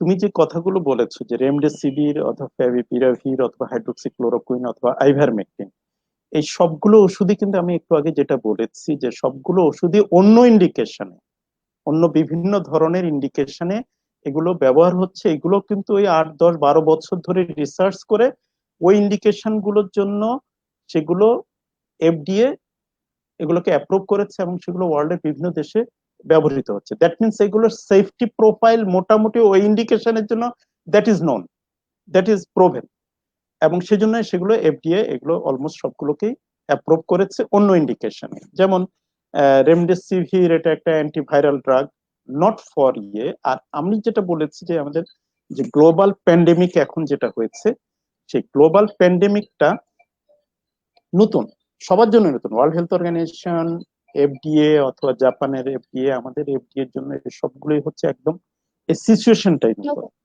তো সুতরাং হ্যাঁ, এই সিচুয়েশনের জন্য কিন্তু এগুলো একটা ক্লিনিক্যাল ট্রায়াল নাই। এবং আমরা যেটা বলছি যে যে 15,000 কোটি টাকা খরচ হয়, এই 15,000 কোটি টাকার কিন্তু দুটো তিনটা পার্ট আছে। একটা হচ্ছে ক্লিনিক্যাল পার্ট, একটা ক্লিনিক্যাল পার্ট। ক্লিনিক্যাল পার্ট হচ্ছে যেটা হিউম্যান বডিতে ট্রায়াল করা হয়, সেটাকে বলা হয় ক্লিনিক্যাল ট্রায়াল। এটা আবার ফেজ 1, 2, 3, হ্যাঁ, ফেজ 1 আছে, second, first phase 1, phase 2, phase 3, এই ধরনের বিভিন্ন ধরনের ফেজে ভাগ করা আছে হিউম্যানের উপর। কিন্তু হিউম্যানের আগে প্রি ক্লিনিক্যালের যেটা, সেটা হচ্ছে যে তোমার মাইস, র্যাবিট এদের উপরে ট্রায়াল করে যখন দেখা যায় যে এটা সেফটি অথবা এফিকাসি অলমোস্ট, হ্যাঁ গিনিপিগ, সেফটি এফিকাসি ওই পার্টিকুলার ইন্ডিকেশনে দেখা যাচ্ছে যে ভালো, তখনই হিউম্যান ট্রায়ালে আসে। তো রেমডেসিভির, ফ্যাভিপিরাভির, হাইড্রোক্সিক্লোরোকুইন অথবা আইভারমেকটিন, আইভারমেকটিন এটা একটা ইয়ের ওষুধ, আমরা যেটা জানি এটা একটা কৃমির ওষুধ, অ্যানথেলমিন্টিক অথবা লাইস উকুন অথবা ইয়ের ওষুধ। হাইড্রোক্সিক্লোরোকুইন এটা ম্যালেরিয়ার ওষুধ। হ্যাঁ, অ্যান্টিপ্যারাসাইটিক। আর ফ্যাভিপিরাভির অথবা রেমডেসিভির এটা অন্য ধরনের কিছু ভাইরাসের জন্য কাজ করে, বাট করোনা ভাইরাসের জন্য না, কোভিড এর জন্য না। এগুলো কোনোটারই কাজ করে, রাইট। এগুলো কোনোটাই কিন্তু হিউম্যান ট্রায়াল দিয়ে এর জন্য, করোনা প্যান্ডেমিকের জন্য একটু প্রোভেন না। সুতরাং এগুলো যে কাজ করে এটা নিশ্চিত ভাবে বলা যাবে না, আবার এগুলো যে কাজ করে না সেটাও নিশ্চিত ভাবে বলা যাচ্ছে না। এটা ওয়ার্ল্ড হেলথ অর্গানাইজেশন, প্রথমে ওয়ার্ল্ড হেলথ অর্গানাইজেশন আমি বলেছি যে তারাও কিন্তু বেশ বড় রকমের দুশ্চিন্তার মধ্যে আছে। ওখানে অনেক বড় বড় সায়েন্টিস্ট আছে, ডক্টর আছে, ফার্মাসিস্ট আছে, অনেকে আছে। তারাও কিন্তু খুব দ্বিধা দ্বন্দ্বের মধ্যে আছে, তার মধ্যে মতদ্বৈততা আছে। তারা কিছুদিন আগে 18 মে একটা রিপোর্টে বলেছে যে এগুলো কোনোটাই ইউজ করা ঠিক হবে না। এমনকি এই চারটার কথাই বলেছে যে কোভিড পেশেন্টদের, কোভিড-19 মানে করোনা ভাইরাসের 19 পেশেন্টদের এগুলো কোনোটাই ব্যবহার করা ঠিক হবে না। কিন্তু পরবর্তীতে তারা সেটা ডক্টরদের জাজমেন্টের উপরে, 27 মে এর আরেকটা রিপোর্টে এটা ডক্টরদের জাজমেন্টের উপরে ছেড়ে দিয়েছে যে এটা এখন তারা কিছু বলছে না এটা। কিন্তু অ্যান্টিবায়োটিকের কথা বলছে, antibiotic should not be used. এই যে আমরা ওর সাথে অ্যাজিথ্রোমাইসিন অথবা ডক্সিসাইক্লিন, হ্যাঁ হ্যাঁ, ডক্সিসাইক্লিন অথবা অ্যাজিথ্রোমাইসিন এগুলো অ্যান্টিবায়োটিক, তারা ক্লিয়ারলি বলছে antibiotic should not be used. আর রিস্ক বেনিফিট একটা রেশিও চিন্তা করে ডক্টররা অনেক সময় ইউজ করছেন পেশেন্টের বেস্ট বেনিফিটের জন্য। পেশেন্টের কি ধরনের রিস্ক হবে, কি ধরনের বেনিফিট হবে সেটা চেক করে অনেক ডাক্তারই এগুলো ইউজ করছেন। এবং এটা কিন্তু পুরো দায়িত্ব ডাক্তাররা নিয়েই করছেন পেশেন্টের ভালো দিকটা দেখি। সুতরাং এটাকে একদম ঠিক খারাপ অথবা ভালো সেটাও বলা যাচ্ছে না। কিন্তু যদি সায়েন্স বলি, এগুলো কিন্তু ক্লিনিক্যাল ট্রায়াল দিয়ে প্রমাণিত না যে এটা করোনার উপরে কাজ করে। হয়তো করে, হয়তো করে না, দুটোই থাকতে পারে। ইন্ডিভিজুয়াল টু ইন্ডিভিজুয়াল এটা ভ্যারি করছে, ভ্যারিও করতে পারে। হয়তো কাজ করছে, পেশেন্ট সুস্থ হয়ে যাচ্ছে, অথবা এমনও হতে পারে পেশেন্ট এটা না দিলেও ভালো কাজ করতো, পেশেন্ট ভালো হয়ে যেত, পেশেন্ট সুস্থ হয়ে যেত। এটা দেওয়ার কারণে ভালো হয়নি, সেটাও বলা যেতে পারে। আবার হতে পারে এগুলো দেওয়ার কারণে অনেক পেশেন্ট বেঁচে যাচ্ছে। দুটোই বলা যায়, যেহেতু ক্লিয়ার কাট কোনো প্রোভেন ক্লিনিক্যাল ট্রায়াল নেই, এটা নিয়ে এটাই বলা যায়। আর ডব্লিউএইচও এটা নিয়ে আমার মনে হয় যথেষ্ট ইয়ের মধ্যে আছে, দ্বিধাদ্বন্দ্বের মধ্যে আছে। স্যার, আপনি যেহেতু কিং ফাহাদ হসপিটাল সৌদি আরবিয়াতে বেশ অনেকদিন ধরেই হসপিটাল ফার্মাসিস্ট হিসেবে কর্মরত ছিলেন, তো আপনার হসপিটাল ফার্মাসিস্টের এক্সপিরিয়েন্স থেকে আমি আহ, বাংলাদেশের হসপিটাল ফার্মাসিস্টের রোল এবং আউটসাইডের যে কান্ট্রি গুলো আছে সেখানকার হসপিটাল ফার্মাসিস্টদের রোলের বেসিক ডিফারেন্সটা আপনার কাছ থেকে শুনতে চাচ্ছি। বাংলাদেশে তো হসপিটাল ফার্মেসি নাই, সুতরাং স্যার, এখানে যে তো কয়টা টপ এবং প্রাইভেট কোম্পানিতে হসপিটাল ফার্মাসিস্ট আছে, যেমন অ্যাপোলো হসপিটাল, ইউনাইটেড বা স্কয়ার হসপিটালসে বলেন, সেই দিকের প্রেক্ষিতে আপনার মানে পারসেপশনটা অ্যাকচুয়ালি জানতে চাচ্ছি যে আমাদের হসপিটাল ফার্মাসিস্টরা কি রোল প্লে করছে আর বাহিরের দেশের হসপিটাল ফার্মাসিস্টরা কি রোল প্লে করছে, বা আমাদের দেশের হসপিটাল ফার্মাসিস্টরা এত পিছিয়ে কেন, আমাদের ড্রব্যাকটা বা লিমিটেশন আসলে কোথায়? ওকে, ফাইন। প্রথম কথা হচ্ছে যে হসপিটাল ফার্মেসি কিন্তু গ্লোবালি এটা কয়েক হাজার বছরের পুরনো কিন্তু একটা প্রফেশন। ফার্মেসি কিন্তু নতুন কোনো প্রফেশন না। এক সময় ডাক্তার ফার্মাসিস্ট একই ছিল, পরবর্তীতে এক সময় যিনি ফার্মাসিস্ট উনি ডাক্তার ছিলেন, পরবর্তীতে মেডিকেল সায়েন্স আপগ্রেডেশনের পরে, এটা আমি বলছি আরো 2-3 হাজার বছর আগে কথা, মেডিকেল সায়েন্স যখন আপগ্রেডেশন হয় তখন ফার্মেসিটা আলাদা হয়ে যায়। ফার্মাসিস্টদের বলা হয় তারা ড্রাগের এক্সপার্ট, তারা ড্রাগ নিয়ে থাকুক, ড্রাগের ম্যানুফ্যাকচারিং, কম্পাউন্ডিং, ডিসপেন্সিং, এই এলাকাগুলো নিয়ে ফার্মাসিস্টরা থাকবে। ডক্টররা বেসিক্যালি ডায়াগনোসিস নিয়েই ডাক্তারদের কাজ, মানে অসুখটা কি হয়েছে, রোগটা কি হয়েছে, সেই রোগটাকে আইডেন্টিফাই করা হচ্ছে ডাক্তারদের কাজ। এই দুটো মেজর। আবার নার্সও আছে, হেলথ কেয়ার প্রফেশনে শুধু ডাক্তার না, শুধু ফার্মাসিস্ট না, নার্স আছে, আদার অনেক গ্রুপ অফ পিপল আছে, হেলথ কেয়ার প্রোভাইডার আমরা তাদেরকে বলি, টেকনিশিয়ান আছে, বিভিন্ন একটা হসপিটালে অনেক ধরনের লোকজন প্রয়োজন হয়। তো মেইন তিনটা প্রফেশন যেটা আহ, চলে আসে হসপিটালে কাজ করে, ডাক্তার, ফার্মাসিস্ট এন্ড নার্স। এটা ইউরোপ আমেরিকা সব দেশে ফার্মাসিদের রোলগুলো একদম পুরো ডিফাইন, এবং সেখানে ফার্মাসিস্টরা তাদের রোলটা প্লে করছে। ফার্মাসিস্ট ডক্টরের প্রতিদ্বন্দ্বী না, ডক্টর ফার্মাসিস্টের প্রতিদ্বন্দ্বী না, সেখানে দুজনই তাদের জায়গা থেকে পেশেন্টকে যতটুকু বেস্ট হেলথ কেয়ার প্রোভাইড করা যায় সেটা নিয়ে তারা কাজ করছে। নার্স নার্সিং পজিশনে, নার্স হচ্ছেন অ্যাডমিনিস্ট্রেশন এক্সপার্ট, ডক্টর হচ্ছেন উনি ডায়াগনস্টিকে এক্সপার্ট, ফার্মাসিস্ট হচ্ছে উনি মেডিসিনে এক্সপার্ট।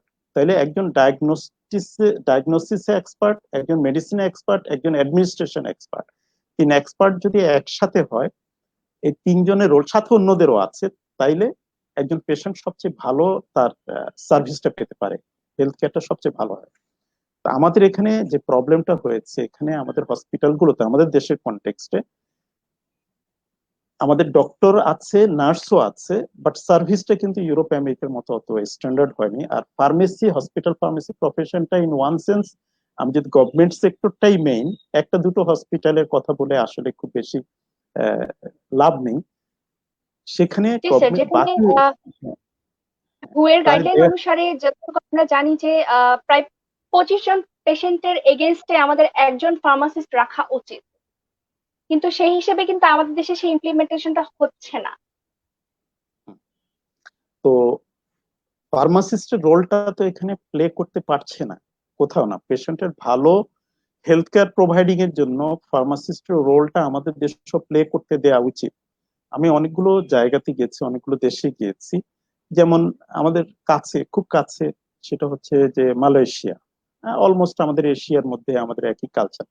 তাদের ওখানেও কিন্তু হসপিটাল ফার্মাসিস্টের রোল ইজ ক্লিয়ারলি ডিফাইন্ড, এবং ফার্মেসি গুলোতে কোনো রকমের ওষুধ ফার্মাসিস্ট ছাড়া বিক্রি একদম পুরোপুরি নিষিদ্ধ।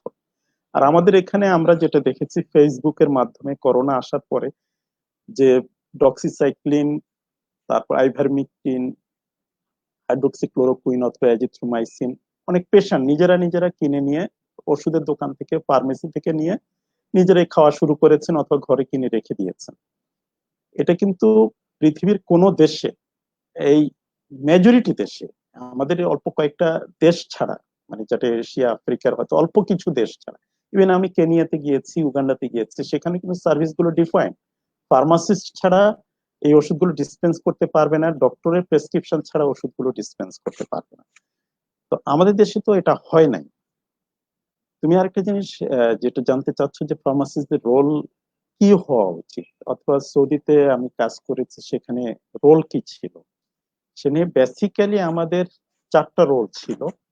একটা হচ্ছে যে ডিসপেন্সিং। ডিসপেন্সিং মানে ডক্টরের প্রেসক্রিপশন অনুযায়ী ওষুধটা পেশেন্টের হাতে তুলে দেয়া। সেকেন্ড হচ্ছে যে পেশেন্ট কাউন্সেলিং, পেশেন্টকে ওষুধের সম্পর্কে, এবং শুধু ওষুধ না, ওষুধ একা কাজ করে না, ওষুধের সাথে লাইফস্টাইল মডিফিকেশন নিয়ে যে কাউন্সেলিং করা, ওষুধ নিয়েও করবে, লাইফস্টাইল নিয়েও করবে। যেমন ধরো, জাস্ট ছোট্ট দিয়ে একটা উদাহরণ দিই, পেশেন্ট কাউন্সিলের একটা পার্ট, কেউ যদি রিবোফ্লাভিন ট্যাবলেট খায় তার ইউরিনটা কিন্তু একটু হলুদ হয়ে যাবে। পেশেন্ট যদি এটা না জানে সে হয়তো ভাবতে পারে যে আমার ইউরিনের সাথে ব্লাড যাচ্ছে। তোমার রিফাম্পিসিন একটা ক্যাপসুল আছে, যক্ষাতে ইউজ হয়, সেই রিফাম্পিসিন অ্যান্টিটিউবারকুলোসিস। অ্যান্টিটিউবারকুলোসিস, রিফাম্পিসিন খেলেও কিন্তু ইউরিনটা একদম লাল টকটকে হয়ে যায়। তো সেক্ষেত্রে পেশেন্ট কিন্তু ভয় পেয়ে যেতে পারে যে ব্লাড যাচ্ছে কিনা। তাহলে ফার্মাসিস্টে কিন্তু এগুলো বুঝিয়ে বলবে, ডাক্তার কিন্তু অত সময় নেয় এবং এটা ডাক্তারের কাজও না। ডাক্তার কিন্তু পেশেন্টের ডায়াগনোসিস নিয়ে অনেক বেশি সময় দেওয়ার সুযোগ পাবে যদি এই রোলটা ফার্মাসিস্ট প্লে করতে পারে। ফার্মাসিস্ট তখন ওষুধটা ডিসপেন্সিং এর সময় বুঝিয়ে বলবে, পেশেন্টকে কাউন্সিল করবে, দিস মাইট হ্যাপেন, বলবে ওষুধটা খাবার আগে খাবে না পরে খাবে, আগে খেলে কি হবে পরে খেলে কি হবে। আবার অনেক সময় বলে দেবে যে ধরো একই প্রেসক্রিপশনে ডোমপেরিডনও আছে, টাইমোনিয়ামও আছে। ডোমপেরিডন এবং টাইমোনিয়ামের ইন্টারাকশন হয়, ড্রাগ ড্রাগ ইন্টারাকশন, এবং দুটো অ্যান্টাগনিস্টিক, একটা কাজ আরেকটা কমিয়ে দেয় অথবা নষ্ট করে দেয়। তখন ফার্মাসিস্ট কিন্তু বলে দেবে যে আপনি যদি দুটো, ডাক্তার দুটোই লিখেছে, এই দুটো খেতে হলে দুটো 2 ঘন্টার স্পেসিং করে দেবেন। তার মানে হচ্ছে যে আপনি যখন ডোমপেরিডন খাবেন তার 2 ঘন্টা পরে টাইমোনিয়াম খাবেন, অথবা টাইমোনিয়াম খেলে 2 ঘন্টা পরে ডোমপেরিডন। এই ধরনের বেশ কিছু ইস্যু আছে যেগুলো ফার্মাসিস্ট পেশেন্টকে কাউন্সেল করে। প্লাস লাইফস্টাইল ম্যানেজমেন্ট, হাইপারটেনশন অথবা ডায়াবেটিস এগুলোর বেলা ফার্মাসিস্ট শুধুমাত্র ওষুধ খেলে হবে না, সেখানে ওয়েট রিডাকশনের কিছু ইস্যু আছে, তারপরে ফুডের কিছু ইস্যু আছে, যে খাবারগুলো খাওয়া যাবে এই খাবারগুলো খাওয়া যাবে না, রেস্টের ইস্যু আছে, ওষুধের ইস্যু আছে, এখানে বেশ কিছু ইস্যু আছে যে ফুড, রেস্ট, লাইফস্টাইল, এই সব কিছু কিন্তু এই ফার্মাসিস্ট ডাক্তারের ডায়াগনোসিস করে দেওয়ার পরে এগুলো বলে। আর হসপিটাল ফার্মেসিতে যেটা হয়, হসপিটাল ফার্মেসিতে ফার্মাসিস্ট রোগীর বেডের, ডাক্তারও কাছে যান, ফার্মাসিস্টও যায়, পেশেন্টের বডি ওয়েট, হাইট, তারপর তার কনকমিক মরবিডিটি, মানে অন্যান্য কি কি অসুখ আছে, হাইপারটেনশন, ডায়াবেটিস কি কি আছে, সেগুলো দেখে ফার্মাসিস্ট পেশেন্টের অনেক সময় ওষুধ পার মিলিগ্রামে দেয়া থাকে, যে এই ওষুধটা প্রতি গ্রাম বডি ওয়েট, প্রতি কেজি বডি ওয়েটের জন্য এই পরিমাণ দিতে হবে। তখন উনি ডোজটা ঠিক করে দেন যে এই পেশেন্টকে এই ডোজে দেওয়া যাবে। ইনজেকশন গুলো অনেক সময় অ্যাডমিক্স করতে হয়, সেগুলো যেমন তেমন ভাবে অ্যাডমিক্স করলে পেশেন্টের ইনফেক্টেড হয়ে যেতে পারে মাইক্রো অর্গানিজম দিয়ে। সেক্ষেত্রে ল্যামিনার এয়ার বেঞ্চে বসে, স্পেশালি অ্যান্টি ক্যান্সার ওষুধ, কেমোথেরাপি ওষুধগুলো, ইনজেকশন গুলো ল্যামিনার এয়ার বেঞ্চে বসে, মানে একটা অ্যান্টি মাইক্রো, মানে মাইক্রো অর্গানিজম না, এরকম একটা মাইক্রো অর্গানিজম ফ্রি একটা এনভায়রনমেন্টের মধ্যে বসে ওষুধগুলো মিক্স করতে হয়। নর্মাল স্যালাইন 100 ml এর সাথে কেমোথেরাপিউটিক ড্রাগ মিক্স করে তারপর নার্সিং স্টেশন ওটাকে পাঠিয়ে দেয়। এই সমস্ত কাজগুলো কিন্তু ফার্মাসিস্টই করে, মানে ওয়ার্ল্ডের যে কোনো জায়গাতে। তো সুতরাং ফার্মাসিস্ট কোনোভাবেই ডক্টরের প্রতিদ্বন্দ্বী না, কম্পিটিটর না, বরং পেশেন্টকে বেস্ট কম্প্রিহেন্সিভ সার্ভিস দিতে গেলে একজন ফার্মাসিস্টের এই সার্ভিস গুলো প্রয়োজন হয়। In addition to doctor, doctor আরো বেশি সময় দিতে পারবেন ওনার ডায়াগনোসিস। প্লাস আরেকটা জিনিস আছে, drug and poison information centre. এই জায়গাগুলোতে অনেক সময় পেশেন্ট ওভারডোজ হয়ে গেল, যেমন প্যারাসিটামল একসাথে 20টা ট্যাবলেট খেয়ে সুইসাইড করার বেশ অনেকগুলো ইনসিডেন্টস আছে। একটা ওষুধ, একটা ছোট বাচ্চা, সব ওষুধে বলা হয় শিশুদের নাগালের বাইরে রাখুন, একটা ছোট বাচ্চা ওষুধ পেলো, সে একটা বোতলের মধ্যে 10টা স্ট্রিপের মধ্যে 10টা ট্যাবলেট ছিল, 10টাই খেয়ে ফেললো ঘুমের ওষুধ। তাহলে এই সময়টাতে কি করতে হবে, হোয়াট ইজ দ্য অ্যান্টিডোট, এটার তাকে তাড়াতাড়ি ভালো করতে হবে, অ্যান্টিডোটটা কি আছে, এই ধরনের ইনফরমেশন গুলো ফার্মাসিস্ট প্রোভাইড করে থাকে ডাক্তারদেরকে, পেশেন্টদের। আর সবচেয়ে বড় কথা আমি বলছি হসপিটাল ফার্মেসি রোল এটা। ইউরোপ আমেরিকাতে ফার্মাসিস্ট ছাড়া কোনো ফার্মেসি চলবে না, এটা আমি মালয়েশিয়াতেও দেখেছি, কেনিয়াতেও দেখেছি। তো সেখানে ফার্মাসিস্ট থাকে, সমস্ত ফার্মেসি একজন গ্রাজুয়েট ফার্মাসিস্টের সুপারভিশনে চলে। সেখানে পেশেন্ট ইনফ্যাক্ট সবচেয়ে কাছে পায় ফার্মাসিস্টকে। আমি গতকালকে একটা আর্টিকেল পড়ছিলাম, সেখানে দেখলাম যে পেশেন্টরা কাদেরকে সবচেয়ে তাদের ভ্যালুয়েবল মনে করে, তার ভিতরে ফার্মাসিস্টের পজিশন দেখাচ্ছে second. One of the reasons, পেশেন্টরা যখন ফার্মেসিতে যায় সবচেয়ে দৌড়ে, যে কোনো কিছু হলে একটা প্রেসক্রিপশন নিয়ে হোক যেটা হোক, ফার্মাসিস্ট হচ্ছে সবচেয়ে কাছে অ্যাক্সেসিবল, তার কাছ থেকে অনেক ধরনের সাজেশন পায়, অনেক ধরনের উপদেশ পায়। সেই জন্য তারা সবচেয়ে কাছের বন্ধুদের মধ্যে সেকেন্ডের মধ্যে রেখেছে, যে হেল্পফুল অথবা বেনিফিশিয়াল মধ্যে রেখেছে ফার্মাসিস্টদের। তো আমাদের দেশে সুতরাং এই জিনিসগুলো থেকে আমাদের দেশবাসী, আমাদের দেশের মানুষ এই ফার্মেসি সার্ভিস থেকে বঞ্চিত হচ্ছে, যেহেতু হসপিটাল ফার্মেসিটা এখানে ওইভাবে চালু নেই। স্যার, আরেকটা জিনিস যেটা জানতে চাইবো যে আমাদের দেশে ফার্মাসিস্টের মধ্যে তিনটা ক্যাটাগরিতে ভাগ করা হয়েছে: গ্রেড এ, গ্রেড বি এবং গ্রেড সি। কিন্তু আমরা যদি অন্যান্য দেশের দিকে তাকাই, তাহলে তাদের মধ্যে কিন্তু কোনো গ্রেড দেখা যাচ্ছে না। তাদের মধ্যে শুধু একটাই, সেটা হচ্ছে ফার্মাসিস্ট, এবং সে গ্রাজুয়েটেড। কিন্তু আমাদের এই তিনটা গ্রেডের মধ্যে আমরা প্রায় মানে অনেক আমরা আমাদের যাদের আহ, দেখা যায় যে জানা থাকে না, বা শুনে শুনে অনেক সময় তিনটার মধ্যে হচ্ছে আমরা তালগোল পাকিয়ে ফেলি। It's like sir, A B C তিনটা গ্রেডের মধ্যে কোন গ্রেডের ফার্মাসিস্টদের কাজ কি, রোল কি, বা তারা অ্যাকচুয়ালি কোন ক্যাটাগরিতে পড়তেছে, এইটা একটা রিজন। আরেকটা স্যার যেটা হতে পারে যে কম্পাউন্ডার কম্পাউন্ডার এবং ফার্মাসিস্ট, এই দুইটা জিনিসের মধ্যে বেসিক ডিফারেন্সটা আসলে কি? যেখানে আমরা বাইরে দেখতে পাচ্ছি যে ফার্মাসিস্ট এবং কম্পাউন্ডার বোথেই তারা ডিরেক্টলি ডক্টরদের ইনভলভমেন্টে এসে কাজ করছে, কিন্তু আমাদের দেশে কম্পাউন্ডার কিন্তু অন্য হিসেবে আবার ট্রিট করা হচ্ছে। আবার ফার্মাসিস্টদের মধ্যেও কিন্তু বিভিন্ন ভাগ দেখা যাচ্ছে। তো স্যার, এইটার পেছনে হওয়ার রিজনটা কি, বা এটা আসলে কোন দিকে মোড় নিচ্ছে, বা এটা সম্পর্কে যদি একটু ক্লিয়ার করতেন যে কম্পাউন্ডার বলেন, ফার্মাসিস্ট বলেন, বা আমাদের হেলথ মিনিস্টার যে আমাদেরকে টেকনিশিয়ান বলে আহ কি বলবো খেতাব প্রাপ্ত করেছেন, তো এইগুলোর মধ্যে স্যার বেসিক ডিফারেন্সটা আসলে কি হওয়া উচিত, বা কিভাবে আমাদেরকে অ্যাকচুয়ালি ট্রিট করা উচিত, স্যার এই বিষয়ে যদি আপনি কিছু বলতেন। আচ্ছা, প্রথম কথা হচ্ছে যে একটা সিচুয়েশনাল, অনেক কিছু হচ্ছে সিচুয়েশনাল। জি আমাদের স্যার। দেশে এবিসির যে ক্যাটেগরি গুলো করা হয়েছে সেটা করা হয়েছে 1976-এ। ওই সিচুয়েশনে হয়তো এটা তখন প্রয়োজন ছিল এই জন্য যে ঢাকা ইউনিভার্সিটিতে এক সময় শুধুমাত্র ফার্মেসি ছিল। 1990 পর্যন্ত, 1990 সাল পর্যন্ত সারা বাংলাদেশে ফার্মেসি এডুকেশন সেন্টার ছিল একটাই, ঢাকা ইউনিভার্সিটি। সেখানে 15, 20, 30, 40 জন ভর্তি করা হতো। 1980 পর্যন্ত ঢাকা ইউনিভার্সিটি ধরো এই 20, 30, 40 জন ফার্মাসিস্টের ভিতরে অন্তত 15, 20 জন বিদেশ চলে যেতেন, আমেরিকা চলে যেতেন অথবা অন্য কোনো দেশে চলে যেতেন। তার মানে দেশে থাকতো মাত্র 10 জন থেকে 15 জন, 8 জন, 5 জন, কোন কোন ব্যাচের এরকম 2 জন। তো তখন আমাদের যে ইন্ডাস্ট্রির ডিমান্ড ছিল, সেই ইন্ডাস্ট্রির ডিমান্ড এই 5, 10, 15 জনকে দিয়ে মিট করা সম্ভব ছিল না। ওই পরিপ্রেক্ষিতে যেটা করা হয়েছে, ডিপ্লোমা ফার্মেসিটাকে ওপেন করা হয়। ওপেন করে তাদেরকে বিভিন্ন হসপিটাল অথবা ক্লিনিকে গভর্নমেন্ট রিক্রুটমেন্ট করা শুরু করে, তাদেরকে দেওয়া হয় গ্রেড বি ফার্মাসিস্ট। আবার যখন দেখা গেল যে ওষুধের দোকানগুলো, সেখানে একদম ট্রেনিং বিহীন, অনেক সময় সেলসম্যান যারা অনেক সময় ভালো পড়াশোনা করা থাকে না, ক্লাস 6, 7, 8, 9 পাস সেলসম্যান যারা আমি বলছি, তারা অনেক অনেক অনেক উচ্চশিক্ষিত লোকজনও আছেন। তো তাদের কোনো ধরনের ফার্মেসি ব্যাকগ্রাউন্ড, নলেজ, এডুকেশন কিছুই নেই। তখন তাদেরকে একটা শর্ট ট্রেনিং দিয়ে তাদেরকে গ্রেড সি ফার্মাসিস্ট হিসেবে তাদেরকে ডেজিগনেট করে মোটামুটি একটা প্রিলিমিনারি নলেজ দিয়ে ফার্মেসি, যাতে ওষুধ ঠিক মতো ডিসপেন্স করতে পারে, ভুল যাতে কম করে, সেজন্য করা হয়েছে।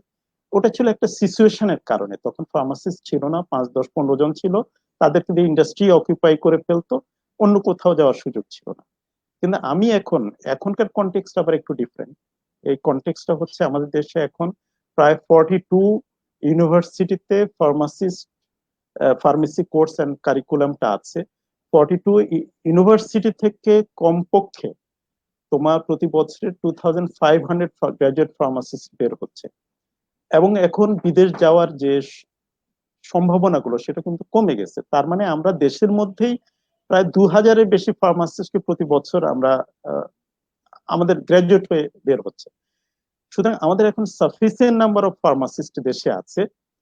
এই কনটেক্সটে আমরা যেটা করতে পারি সেটা হচ্ছে যে হসপিটাল ফার্মেসিটা আমরা ইমিডিয়েটলি চালু করতে পারি, কারণ এই 2 থেকে 2500 যে ফার্মাসিস্ট এখন গ্রাজুয়েট বের হচ্ছে তাদের পুরো ইন্ডাস্ট্রি এদেরকে কিন্তু পুরো মাত্রায় অ্যাকোমোডেট করতে পারছে না।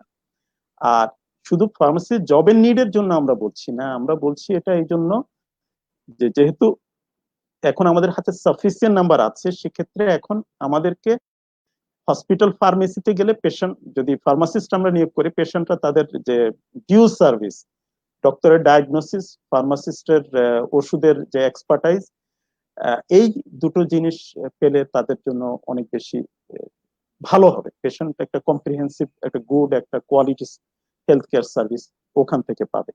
আর তুমি যে কথাটা বলেছো যে তিনটাই pharmacist A grade, pharmacist B grade, pharmacist C grade, এখন আমি বলি তখন এক সময় সময়ের কারণে হয়তো তিনটাই ফার্মাসিস্ট ছিল এবিসি, এখন তিনটা তিন ভাবে করা যায়। একটা, আমরা যারা গ্রাজুয়েট ফার্মাসিস্ট তাদেরকেই ফার্মাসিস্ট বলবো, যারা বি গ্রেড ডিপ্লোমা ফার্মাসিস্ট তাদেরকে আমরা টেকনিশিয়ান ফার্মাসিস্ট বলতে পারি, ফার্মেসি টেকনিশিয়ান। আর অথবা ফার্মাসিস্ট টেকনোলজিস্ট। আর থার্ড যেটা সেটা ফার্মেসি অ্যাসিস্ট্যান্ট, যেটা সি গ্রেডের, যাদেরকে ফার্মেসি। তো তুমি যেটা বলেছো যে গতকালকে অথবা পরশু সমস্ত টিভি চ্যানেল, সমস্ত পত্রিকাতে দেখা হলো যে এনআইসিভিডি থেকে একজন ফার্মাসিস্ট উনি বিভিন্ন ওষুধ চুরি সহ ধরা পড়লো। তো এটা দেখে আমাদের অনেকেরই খারাপ লেগেছে যে ফার্মাসিস্টই নাই কিন্তু চুরির পরে দেখা গেল ফার্মাসিস্ট ওষুধ চুরি করছে। আসলে ওরা হচ্ছে হয় ফার্মাসি অ্যাসিস্ট্যান্ট অথবা diploma pharmacist, not full fledged pharmacist তারা ছিল না। তো সুতরাং এখন থেকে ক্লাসিক আমাদের দেশে ইনফ্যাক্ট কোনো হসপিটালে, কোনো সরকারি বেসরকারি হসপিটাল, 2-3টা প্রাইভেট বড় হাসপাতাল ছাড়া কোথাও হসপিটাল ফার্মেসি এই এটা ওইভাবে চালু নেই। হয়নি। সুতরাং নোমেনক্লেচার যেটা ছিল যে ফার্মাসিস্ট মানে গ্রাজুয়েট ফার্মাসিস্ট, ফার্মেসি টেকনিশিয়ান মানে হচ্ছে ডিপ্লোমা ফার্মাসিস্ট, আর ফার্মেসি অ্যাসিস্ট্যান্ট হচ্ছে যারা ডিপ্লোমা না, যারা গ্রাজুয়েট না, যারা সার্টিফিকেট কোর্স করেছে তাদেরকে তো আমরা ফার্মেসি অ্যাসিস্ট্যান্ট এভাবে নাম করতে পারি। তুমি একটা জিনিস আরেকটু আমি একটু এখানে অ্যাড করতে চাচ্ছি, সেটা হচ্ছে আমরা যখন সৌদিতে হসপিটালে কাজ করি তখন আমরা ছিলাম গ্রাজুয়েট ফার্মাসিস্ট, আমাদের সাথে কিন্তু ডিপ্লোমা ফার্মাসিস্টও ছিল। তাদেরকে বলা হতো ডিপ্লোমা ফার্মাসিস্ট, বিভিন্ন দেশে ছিল, পাকিস্তানি ছিল, ইন্ডিয়ান ছিল, সৌদি ছিল, ইজিপ্টের ছিল ডিপ্লোমা ফার্মাসিস্ট। তাদেরকে বলা হতো ফান্নি সৈয়দ আলী। সৈয়দ আলী হচ্ছে আরবিতে ফার্মাসিস্টের আরবি হচ্ছে সৈয়দ আলী। ওকে, তো তখন ফান্নি মানে টেকনিশিয়ান, ফান্নি সৈয়দ আলী হচ্ছে টেকনিশিয়ান ফার্মাসিস্ট অথবা ফার্মেসি টেকনোলজি যারা ডিপ্লোমা করা। আর আমরা যারা গ্রাজুয়েট ছিলাম তাদেরকে দক্তুর সৈয়দ আলী, তার দক্তুর মানে ডক্টর, ডক্টর সৈয়দ আলী। তার মানে হচ্ছে যারা গ্রাজুয়েট তারা হচ্ছে ডক্টর, তারা ফার্মাসিস্টদেরকেও কিন্তু ডাক্তার বলে, ডাক্তারদেরও ডাক্তার বলে, দুটাকে কিন্তু ডাক্তার বলে, এবং আরবিতে এটা বলে দক্তুর, দক্তুর সৈয়দ আলী, ফান্নি সৈয়দ আলী।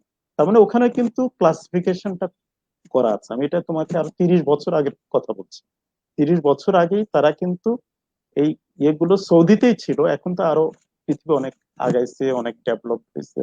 সুতরাং এখন আমাদের দেশে এই চেঞ্জ গুলো আনা উচিত, এবং হসপিটাল ফার্মেসি যে কোর্সটা পেশেন্টের কম্প্রিহেন্সিভ সার্ভিসের জন্য এটা ইমিডিয়েটলি চালু করা উচিত। নেক্সট।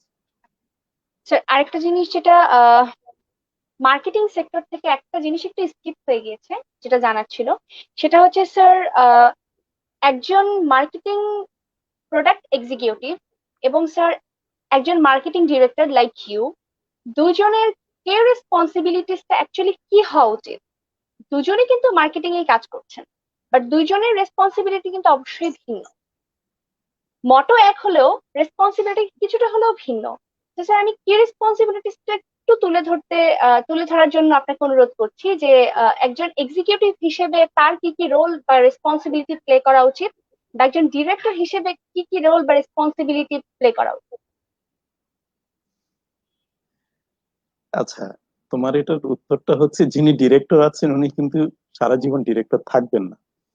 ডিরেক্টর যিনি, ওনার একটু সিনিয়র, একটু এক্সপিরিয়েন্সড হলেই ডিরেক্টর হবেন।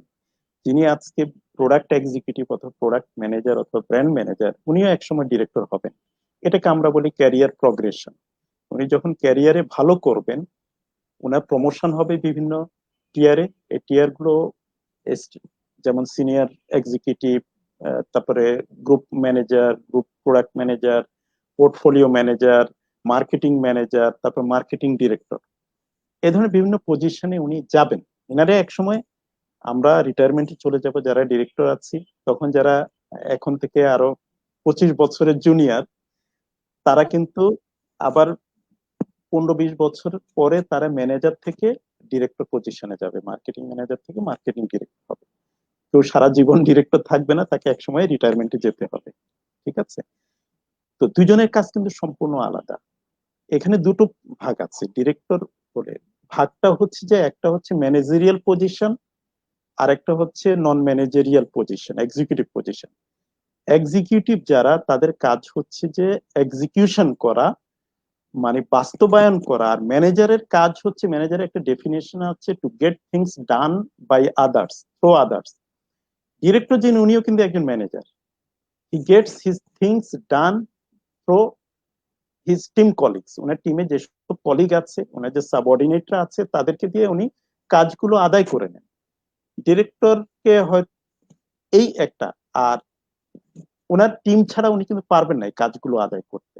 ঠিক আছে? ব্র্যান্ড ম্যানেজার যেটা হয়, ধরো একটা কোম্পানির 50টা ব্র্যান্ড আছে অথবা 100টা ব্র্যান্ড আছে, 100টা ব্র্যান্ড থেকে 20 জন ব্র্যান্ড ম্যানেজার আছে অথবা ব্র্যান্ড এক্সিকিউটিভ আছে। 100টা ব্র্যান্ডকে 20 জনের মধ্যে প্রত্যেককে 5টা করে ব্র্যান্ড, আমি সরল সমীকরণে বলছি, এটা ভ্যারি করতে পারে, যে 5টা করে ব্র্যান্ড ভাগ করে দেওয়া থাকে। ওই 5টা ব্র্যান্ডের পুরো ফোরকাস্টিং, পুরো বাজেটিং, এই 5টা ব্র্যান্ডের sales, achievement, revenue earning, profit loss, তাদের প্রমোশনাল প্ল্যান, এর সমস্ত কিছু, প্রাইস, ইন্ট্রোডাকশন, প্রোডাক্ট ইন্ট্রোডাকশন, সমস্ত কিছু কিন্তু ব্র্যান্ড এক্সিকিউটিভ দেয়। কিন্তু এগুলো সুপারভাইজ তো একজনকে করতে হবে। তাকে ওই কাজগুলো একজন অ্যাসাইন করবে, he is either marketing manager or marketing director. In addition to that, director position গুলোতে তারা অনেক সময় স্ট্র্যাটেজি নিয়ে কাজ করেন। আমাদেরকে অনেক সময় স্ট্র্যাটেজি নিয়েই, ডিরেক্টর পজিশন স্ট্র্যাটেজি নিয়ে কাজ করতে হয়। স্ট্র্যাটেজি গুলো হচ্ছে যে, এখন মার্কেটটা কোথায় আছে, where is the market now, where the market will go after 5 years, after 3 years. আমরা তিনটা ভাগ করি, একটা হচ্ছে শর্ট টার্ম, একটা মিড টার্ম, একটা লং টার্ম প্ল্যান। যে শর্ট টার্ম, এটা আমরা ধরি 1 বছর থেকে, 1 বছর থেকে 3 বছর।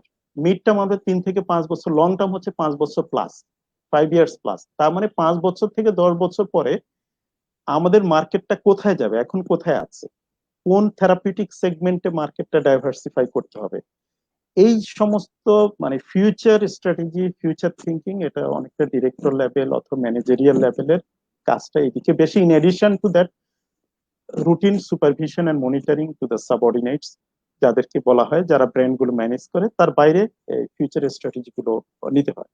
যেমন আমরা ফিউচারে হয়তো দেখতে পাচ্ছি যে আমাদের এখন অ্যান্টি ক্যান্সার, যে কোনো একটা কোম্পানি অ্যান্টি ক্যান্সার প্রজেক্ট নাই, কিন্তু ফিউচারে অ্যান্টি ক্যান্সার, আমেরিকাতে সবচেয়ে বেশি ওষুধ বিক্রি হচ্ছে এখন ক্যান্সারের।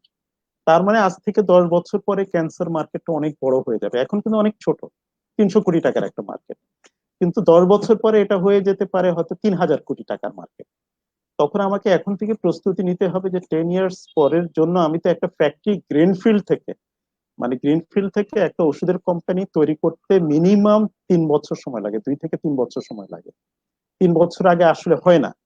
তো আমাকে সুতরাং এখন থেকে প্ল্যান করে আগালে হয়তো 3 থেকে 5 বছরের মাথায় আমি একটা অ্যান্টি ক্যান্সার অথবা অন্য কোনো এই বায়োটেক, এগুলোতে আমরা ডাইভার্সিফাই করতে পারি। সুতরাং ডিরেক্টর লেভেল অথবা ম্যানেজেরিয়াল লেভেলের কাজ হচ্ছে, in addition to routine day to day job যেটা সুপারভাইজ করা হয়, তার বাইরে তাকে লং টার্ম কোম্পানির যে সামনের দিকে কোন থেরাপিউটিক সেগমেন্ট নিয়ে কাজ করতে হবে, কোন দিকে ডাইভার্সিফাই করতে হবে, নতুন কি প্রজেক্ট করতে হবে, ক্যান্সার প্রজেক্ট করবে কিনা, হরমোন করবে কিনা, অথবা বায়োটেক করবে কিনা, ইনসুলিন করবে কিনা, ভ্যাকসিন করবে কিনা, এই জায়গাগুলো ডিরেক্টর পজিশন থেকে এই প্ল্যানিং গুলো আসে, চিন্তা ভাবনা গুলো আসে। আর যিনি স্যার, এক্সিকিউটিভ উনি তো ডে টু একটা ডে ওনার এক্সিকিউশন করছেন। একটু ইনক্লুড করি আপনার সাথে, সেটা হচ্ছে যে স্যার আপনি ডিরেক্টর লেভেল থেকে হোক বা যে কোনো মার্কেটিং সেক্টরে যে কোনো পজিশন থেকে হোক, আপনারা কোন কোন স্ট্র্যাটেজি গুলো ফলো করেন যে একটা ফার্মা মার্কেটে আমি আমার সেলটাকে ইনক্রিজ করব? তো সেই ক্ষেত্রে আপনারা কি কি স্ট্র্যাটেজি গুলো ফলো করে থাকেন বা কোন কোন বিষয়ে কনসার্ন থাকেন যে আমার এটার সেলটা আমাকে ইনক্রিজ করতে হবে? বা একটা ব্র্যান্ডিং এর ক্ষেত্রে আমি একটা নিউ প্রোডাক্ট আমি বাজারে লঞ্চ করতে চাচ্ছি, তো সেটার ব্র্যান্ডিংটার ক্ষেত্রে বা সেটার সেল ইনক্রিজের ক্ষেত্রে কি কি জিনিসগুলো স্যার মাথায় মানে থাকা লাগে যে আমাকে এই কোর জিনিসগুলো মেনটেন করতেই হবে?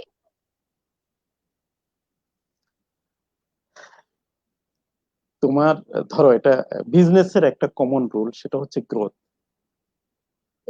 একটা কোম্পানিকে প্রতি বছর গ্রোথ দিতে হবে, এটা যে কোনো বিজনেস হোক, সেটা ফার্মাসিউটিক্যাল বিজনেস হোক, টেলিকমিউনিকেশন বিজনেস হোক, হসপিটালিটি বিজনেস হোক, অথবা এনি বিজনেস, এভরি, অথবা গার্মেন্টস, রেডিমেড গার্মেন্টস এর বিজনেস হোক, টেক্সটাইলেরও হতে পারে, আমাদের গ্রোথ থাকতে হবে। গ্রোথ মিনস লাস্ট ইয়ারে আমি যা সেল করেছি তার থেকে আরো 30% অথবা 40 অথবা 50 অথবা 70% আমার গ্রোথ থাকতে হবে। গত বছর আমি 1,000 কোটি টাকা বিক্রি করেছি, এবছর লিস্ট যদি 50, তাহলে নেক্সট ইয়ারে 50% গ্রোথ হলে 1,500 crore টাকা আমাকে বিক্রি করতে হবে। তাহলে সেটা করার জন্য যত ধরনের স্ট্র্যাটেজি, এর ভিতরে কম্পিটিটর আছে, এর ভিতরে মার্কেটের অনেক ধরনের আপস এন্ড ডাউন আছে, সেগুলো মাথায় রেখে, কম্পিটিশনটাকে মাথায় রেখে, কোম্পানির গ্রোথ অবজেক্টিভ মাথায় রেখে, যে অপরচুনিটি গুলো মার্কেটিং এনভায়রনমেন্টে ক্রিয়েট হচ্ছে সেগুলো মাথায় রেখে আমাদের বিভিন্ন ধরনের স্ট্র্যাটেজি সময়ের সাথে এগুলো তৈরি করতে হয় গ্রোথটাকে ধরে রাখার জন্য। যেমন ধরো এই কোভিড আসার কারণে, যেটার জন্য পুরো কেউ রেডি ছিল না, আমাদের পুরো ইন্ডাস্ট্রির, ফার্মা ইন্ডাস্ট্রি না, তোমার টেক্সটাইল, গার্মেন্টস, হসপিটালিটি, কেউ কিন্তু রেডি ছিল না। হসপিটাল ইন্ডাস্ট্রি বলতে বোঝাচ্ছে আমরা হোটেল, রেস্টুরেন্ট, এগুলোর কথা, মানে আমি সংক্ষেপে, হোটেল রেস্টুরেন্টের ব্যবসাতে একদম পুরো শেষ হয়ে গেছে গত 3 মাসে, 2 থেকে 3 মাস সময় একদম নাই। তোমার জামা কাপড়, যারা লাইফস্টাইল প্রোডাক্ট, সেগুলোর অবস্থা খুবই খারাপ। ফার্মাসিউটিক্যালস আমরা যেভাবে প্ল্যান করেছি আমাদের কিন্তু সেভাবে যাচ্ছে না, আমরা যেভাবে প্ল্যান করেছি কেউ যাচ্ছে না, পুরো ইন্ডাস্ট্রি যাচ্ছে না, কারণ মানুষ এখন ডাক্তার চেম্বারে মানুষ নাই, হসপিটালে পেশেন্ট নাই। সুতরাং পেশেন্ট না থাকলে ভয়ে যাচ্ছে না, হয়তো আতঙ্কে যাচ্ছে না। তো সুতরাং এখানে এই জিনিসগুলো আমাদেরকে তো মাথায় রেখে স্ট্র্যাটেজিটাকে রিফর্মুলেট করতে হচ্ছে। আবার কিছু কিছু ইন্ডাস্ট্রি এর ভিতরে অনেক বেশি ডেভেলপ করেছে, যেমন hand sanitiser, mask, gown, apron, goggles, যেটা করোনার সাথে রিলেটেড, এগুলো কিন্তু প্রচুর বিক্রি হচ্ছে। আবার অনলাইন ব্যবসা যারা করে, বিজনেস যারা করে, সেই বিজনেস গুলো কিন্তু অনেক বেশি ভালো করছে। টেলিকমিউনিকেশন, তাদের বিজনেস কিন্তু বেড়ে গেছে, এখন ডেটা ইউজেজ অনেক বেড়ে গেছে, টেলিফোন কমিউনিকেশন বেড়ে গেছে, ইন্টারনেট, ফেসবুক, এগুলো বেড়ে গেছে, মানুষ ঘরে থাকতেছে এবং কমিউনিকেশন আগে সামনাসামনি গিয়ে করতে, এখন সবগুলো ওভার টেলিফোন করছে, ভিডিও কল করছে, দেশের সাথে বিদেশের সাথে, কেউ রিলেটিভদের সাথে। তো সুতরাং এই বিজনেস গুলো কিন্তু এই সময়টাতে, এই করোনা কালীন সময়ে, telecommunication business, online business, internet business, এগুলো কিন্তু বেড়ে গেছে।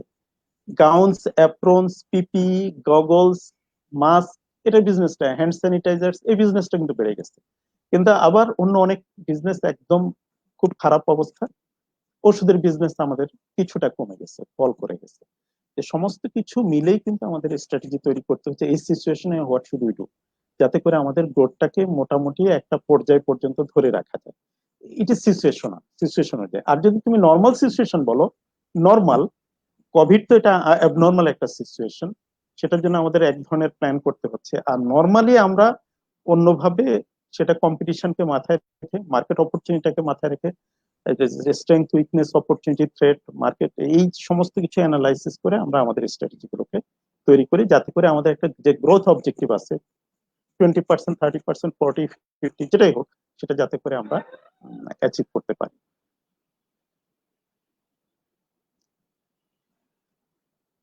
আর কোনো প্রশ্ন আছে না, শেষ করে দিতে চাচ্ছ? স্যার, আপনি কি শুনতে পাচ্ছেন? হ্যাঁ, আমি শুনতে পাচ্ছি, হ্যাঁ, শুনতে পাচ্ছি। সম্ভবত একটু নেটওয়ার্ক ডিসকানেক্টেড হয়ে যাওয়ার কারণে প্রবলেম হচ্ছে। আমি শুনতে আচ্ছা স্যার, পাচ্ছি। আপনার কাছে আরেকটা কোয়েশ্চেন ছিল সেটা হচ্ছে যে স্যার আমাদের দেশে মডেল ফার্মাসি নিয়ে খুব বেশি কিন্তু ইমপ্লিমেন্টেশন আমরা দেখিনি। যতটুকু দেখেছিলাম যে মডেল ফার্মাসি নামে কিছু একটা লাইসেন্সেস নিয়ে যাওয়ার পরে অল্প কিছু ফার্মাসিস্ট কিন্তু সেখানে নিয়োগ দেওয়া হয়েছে। নিয়োগ দেওয়া হওয়ার পরেও তাদেরকে কিন্তু যথোপযুক্ত বেতন দিয়ে রাখা হয় নাই, বা তাদেরকে রোল প্লে, তাদের যে পরিমাণ রোল প্লে করা উচিত ছিল সে পরিমাণ রোল কিন্তু সে প্লে করতে পারছে না। তো স্যার আপনার প্রিভিয়াস হসপিটাল ফার্মাসির কোনো এক্সপিরিয়েন্স থেকে যদি আমাদের সাথে একটু শেয়ার করতেন যে এই ব্যাপারে ডিজিডিএ বা আমাদের ল এনফোর্সমেন্ট কোনো ব্যবস্থা কি নিতে পারে কিনা, বা মডেল ফার্মাসিস্টরা অ্যাকচুয়ালি কতটুকু ইমপ্লিমেন্টেশন দিয়ে আমাদের দেশে এটাকে বাস্তবায়ন করা সম্ভব, সেটা সম্পর্কে যদি কিছু বলতেন। শোনো, একটা ভালো জিনিস শুরু করা হয়েছে মডেল ফার্মেসি দিয়ে। তো অ্যাকচুয়ালি মডেল ফার্মেসি যেটা করা হয়েছে এটা একটা ভালো উদ্যোগ নিঃসন্দেহে, কিন্তু পৃথিবীর অন্য কোথাও এই ধরনের মডেল ফার্মেসি কনসেপ্ট আছে কিনা আমার এটা জানা নাই। ফার্মেসি মানে ফার্মেসি, সেখানে ফার্মাসিস্ট থাকতে হবে এবং ফার্মাসিস্টের সুপারভিশনে সমস্ত ওষুধ বিক্রি করতে হবে। ফার্মাসিস্টের ছাড়া ওষুধ বিক্রি করা, কেনা এটা সম্পূর্ণভাবে, স্পেশালি প্রেসক্রিপশন ড্রাগ গুলো সম্পূর্ণভাবে নিষিদ্ধ। সুতরাং আমাদের এখানে মডেল ফার্মেসি একটা স্টার্ট করা হয়েছে, সেখানে কিছু চ্যালেঞ্জ আছে, সেখানে কিছু সুবিধা অসুবিধা আছে। তো এটা স্টার্ট করা হয়েছে, দ্যাট ইজ গুড, কিন্তু এটাকে কন্টিনিউশন করা ফিউচারে, যাতে আসলে এই জিনিসটা কন্টিনিউশন হবে তখনই যখন হসপিটাল ফার্মেসি চালু হবে। আমাদের এখনো মডেল ফার্মেসির চেয়ে আমি মনে করি যে হসপিটাল ফার্মেসি চালু হলেই সিস্টেমটা আস্তে আস্তে ডেভেলপ হতে থাকবে।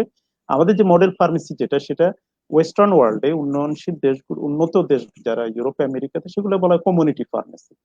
তাহলে এগুলো অটোমেটিক্যালি ডেভেলপ হয়ে যাবে, সেখানে ফার্মাসিস্ট তাদের ডিউ রোল প্লে করতে পারবে এবং পুরো হেলথ কেয়ার সিস্টেমটাই ডেভেলপ হবে, পেশেন্টরা অনেক বেটার সার্ভিস পাবে।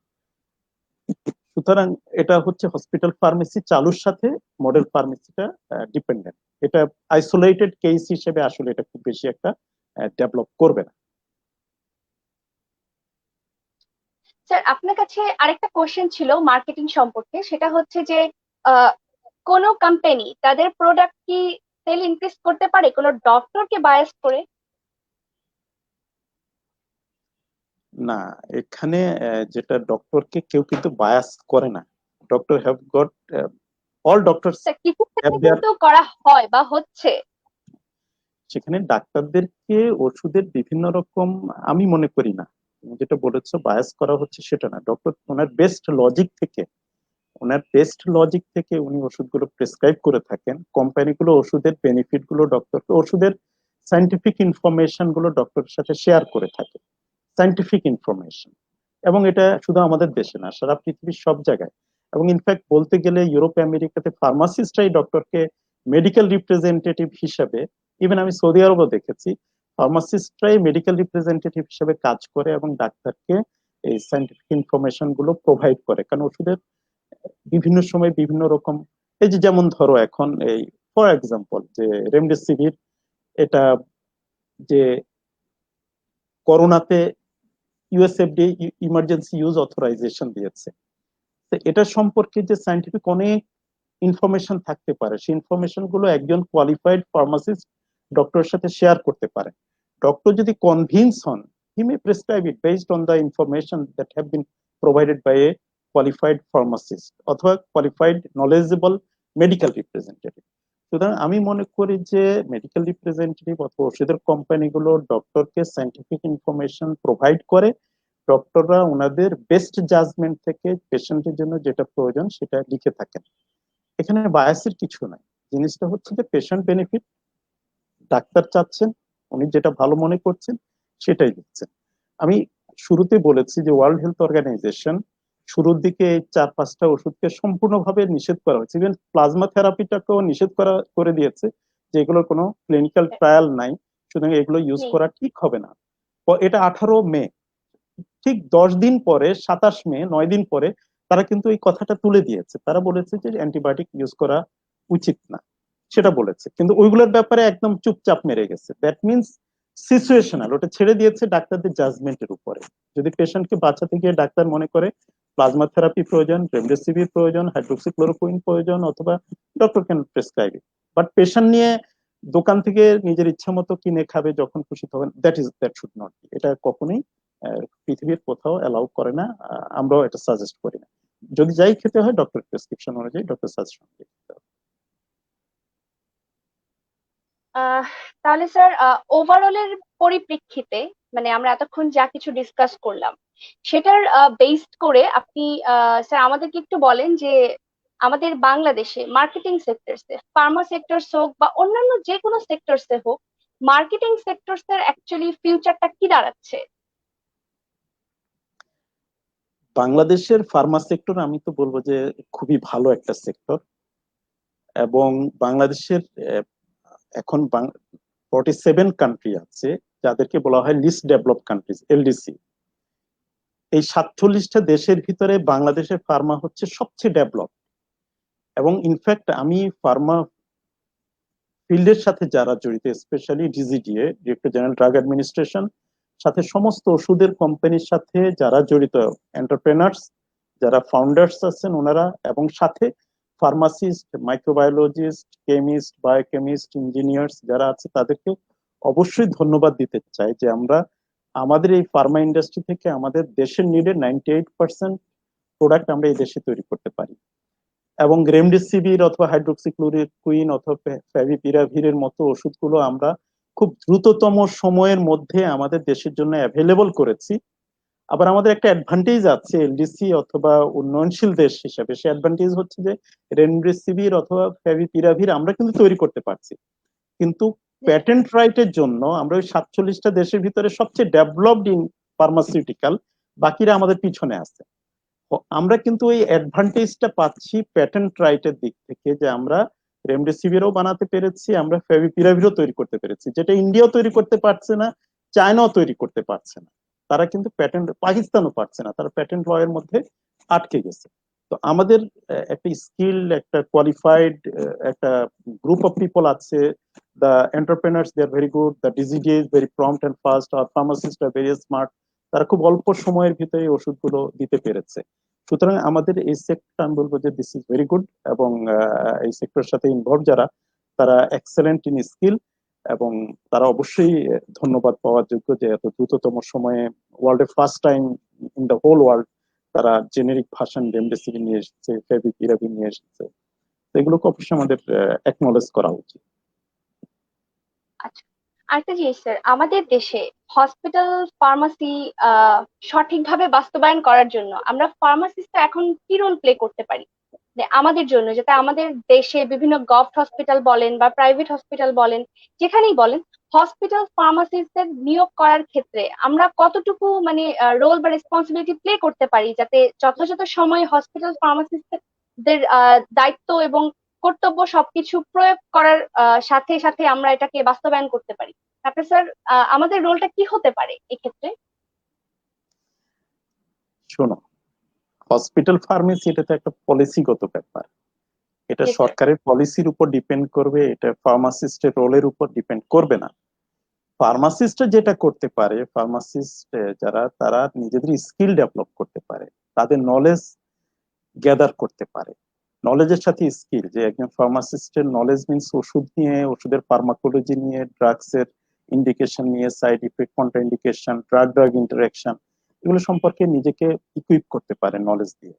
এই জায়গাটুকু আমরা করতে পারি, যাতে করে আমরা একজন ডাক্তারের সাথে প্রতিদ্বন্দ্বী না, ডাক্তারের সহযোগী হিসেবে আমরা পেশেন্টকে একটা ভালো সার্ভিস দিতে পারি। ডক্টর যখন আমাদের কাছে যে কোনো ওষুধের ইনফরমেশন চাইবে, আমরা ফার্মাসিস্ট হিসেবে যাতে ডক্টরকে সেই ইনফরমেশনটা খুব দ্রুততম সময়ে দিতে পারি ফ্রম আওয়ার মেমোরি।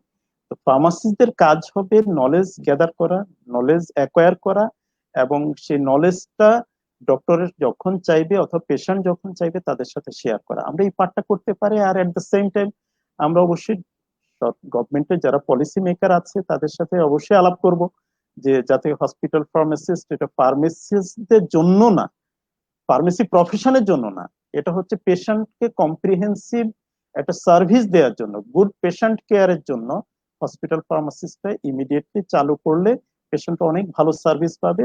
ওষুধ নিয়ে, ডিজিজ নিয়ে ডাক্তাররা তাদের ডায়াগনস্টিক ক্যাপাবিলিটির জন্য আরো বেশি সময় পাবেন, সেই জায়গাতে তারা বেশি ইনভলভ হতে পারবেন।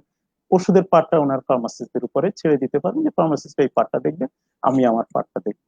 তাতে করে শেয়ারিং হবে এবং পেশেন্টরা ভালো সার্ভিস পাবে। বাট ফার্মাসিস্টরা ইন্ডিভিজুয়ালি অথবা professionally they must acquire adequate knowledge.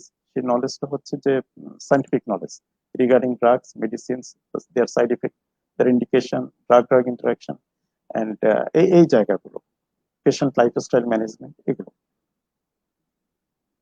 Sir, counselling. আরেকটা জিনিস যেটা আমাদের কর্পোরেট লাইফে, হ্যাঁ, আমরা যদি সাকসেসফুল হতে চাই, সেক্ষেত্রে আমাদের কি কি সেলফ ডেভেলপমেন্ট করা উচিত বলে স্যার আপনি মনে করেন যে এই সকল ডেভেলপমেন্ট গুলো একজন এমপ্লয়ীদের থাকা উচিত, এবং এই সকল ইমপ্লিমেন্টেশন করেই সে তার সামনে যে গোলটা আছে সেটাকে অ্যাচিভ করতে পারবে? তো সেদিক থেকে যদি কিছু বলতেন।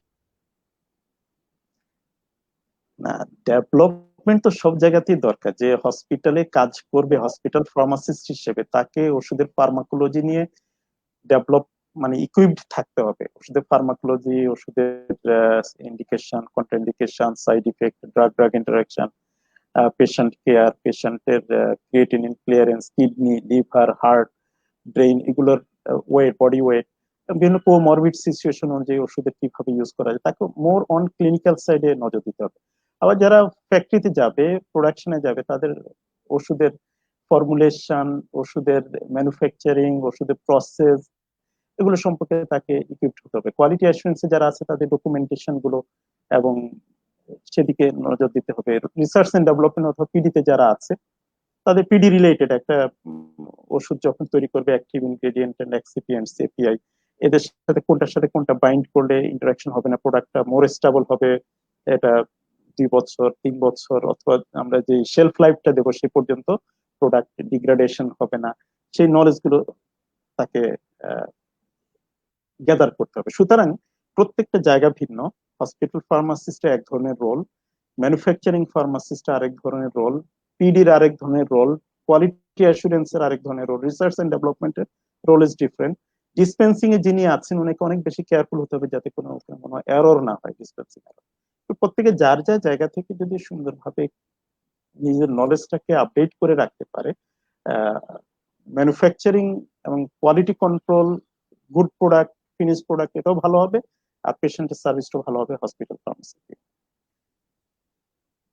শেষ স্যার, করা যায় আমরা কিনা আমাদের অনুষ্ঠানের প্রায় এটা। একদম শেষ পর্যায়ে চলে এসেছি। তো শেষ করার আগে আপনি যদি আমাদের সকলের উদ্দেশ্যে কিছু বলতে চান, এই প্যান্ডেমিক একটা সিচুয়েশনের মধ্যে আমরা সবাই মোটামুটি একটা ভয়, একটা ফিয়ার নিয়ে কাটাচ্ছি। তো স্যার, আপনার যদি কোনো সাজেশন থেকে থাকে আমাদের সকলের জন্য যে কিভাবে এই দুঃসময়ে একটা আহ সঠিকভাবে জীবনযাপন করা যায়, ফিয়ারলেস একটা লাইফ লিড করা যায়, সে সম্পর্কে যদি কিছু বলতেন, তারপর আমরা অনুষ্ঠানটি শেষ করে দিব। Fine, thank you. অ্যাকচুয়ালি যে সিচুয়েশন হয়েছে, এই সিচুয়েশনটা জন্য পৃথিবীর কেউ তৈরি ছিল না। তো এটা একটা অ্যাবনর্মাল সিচুয়েশন।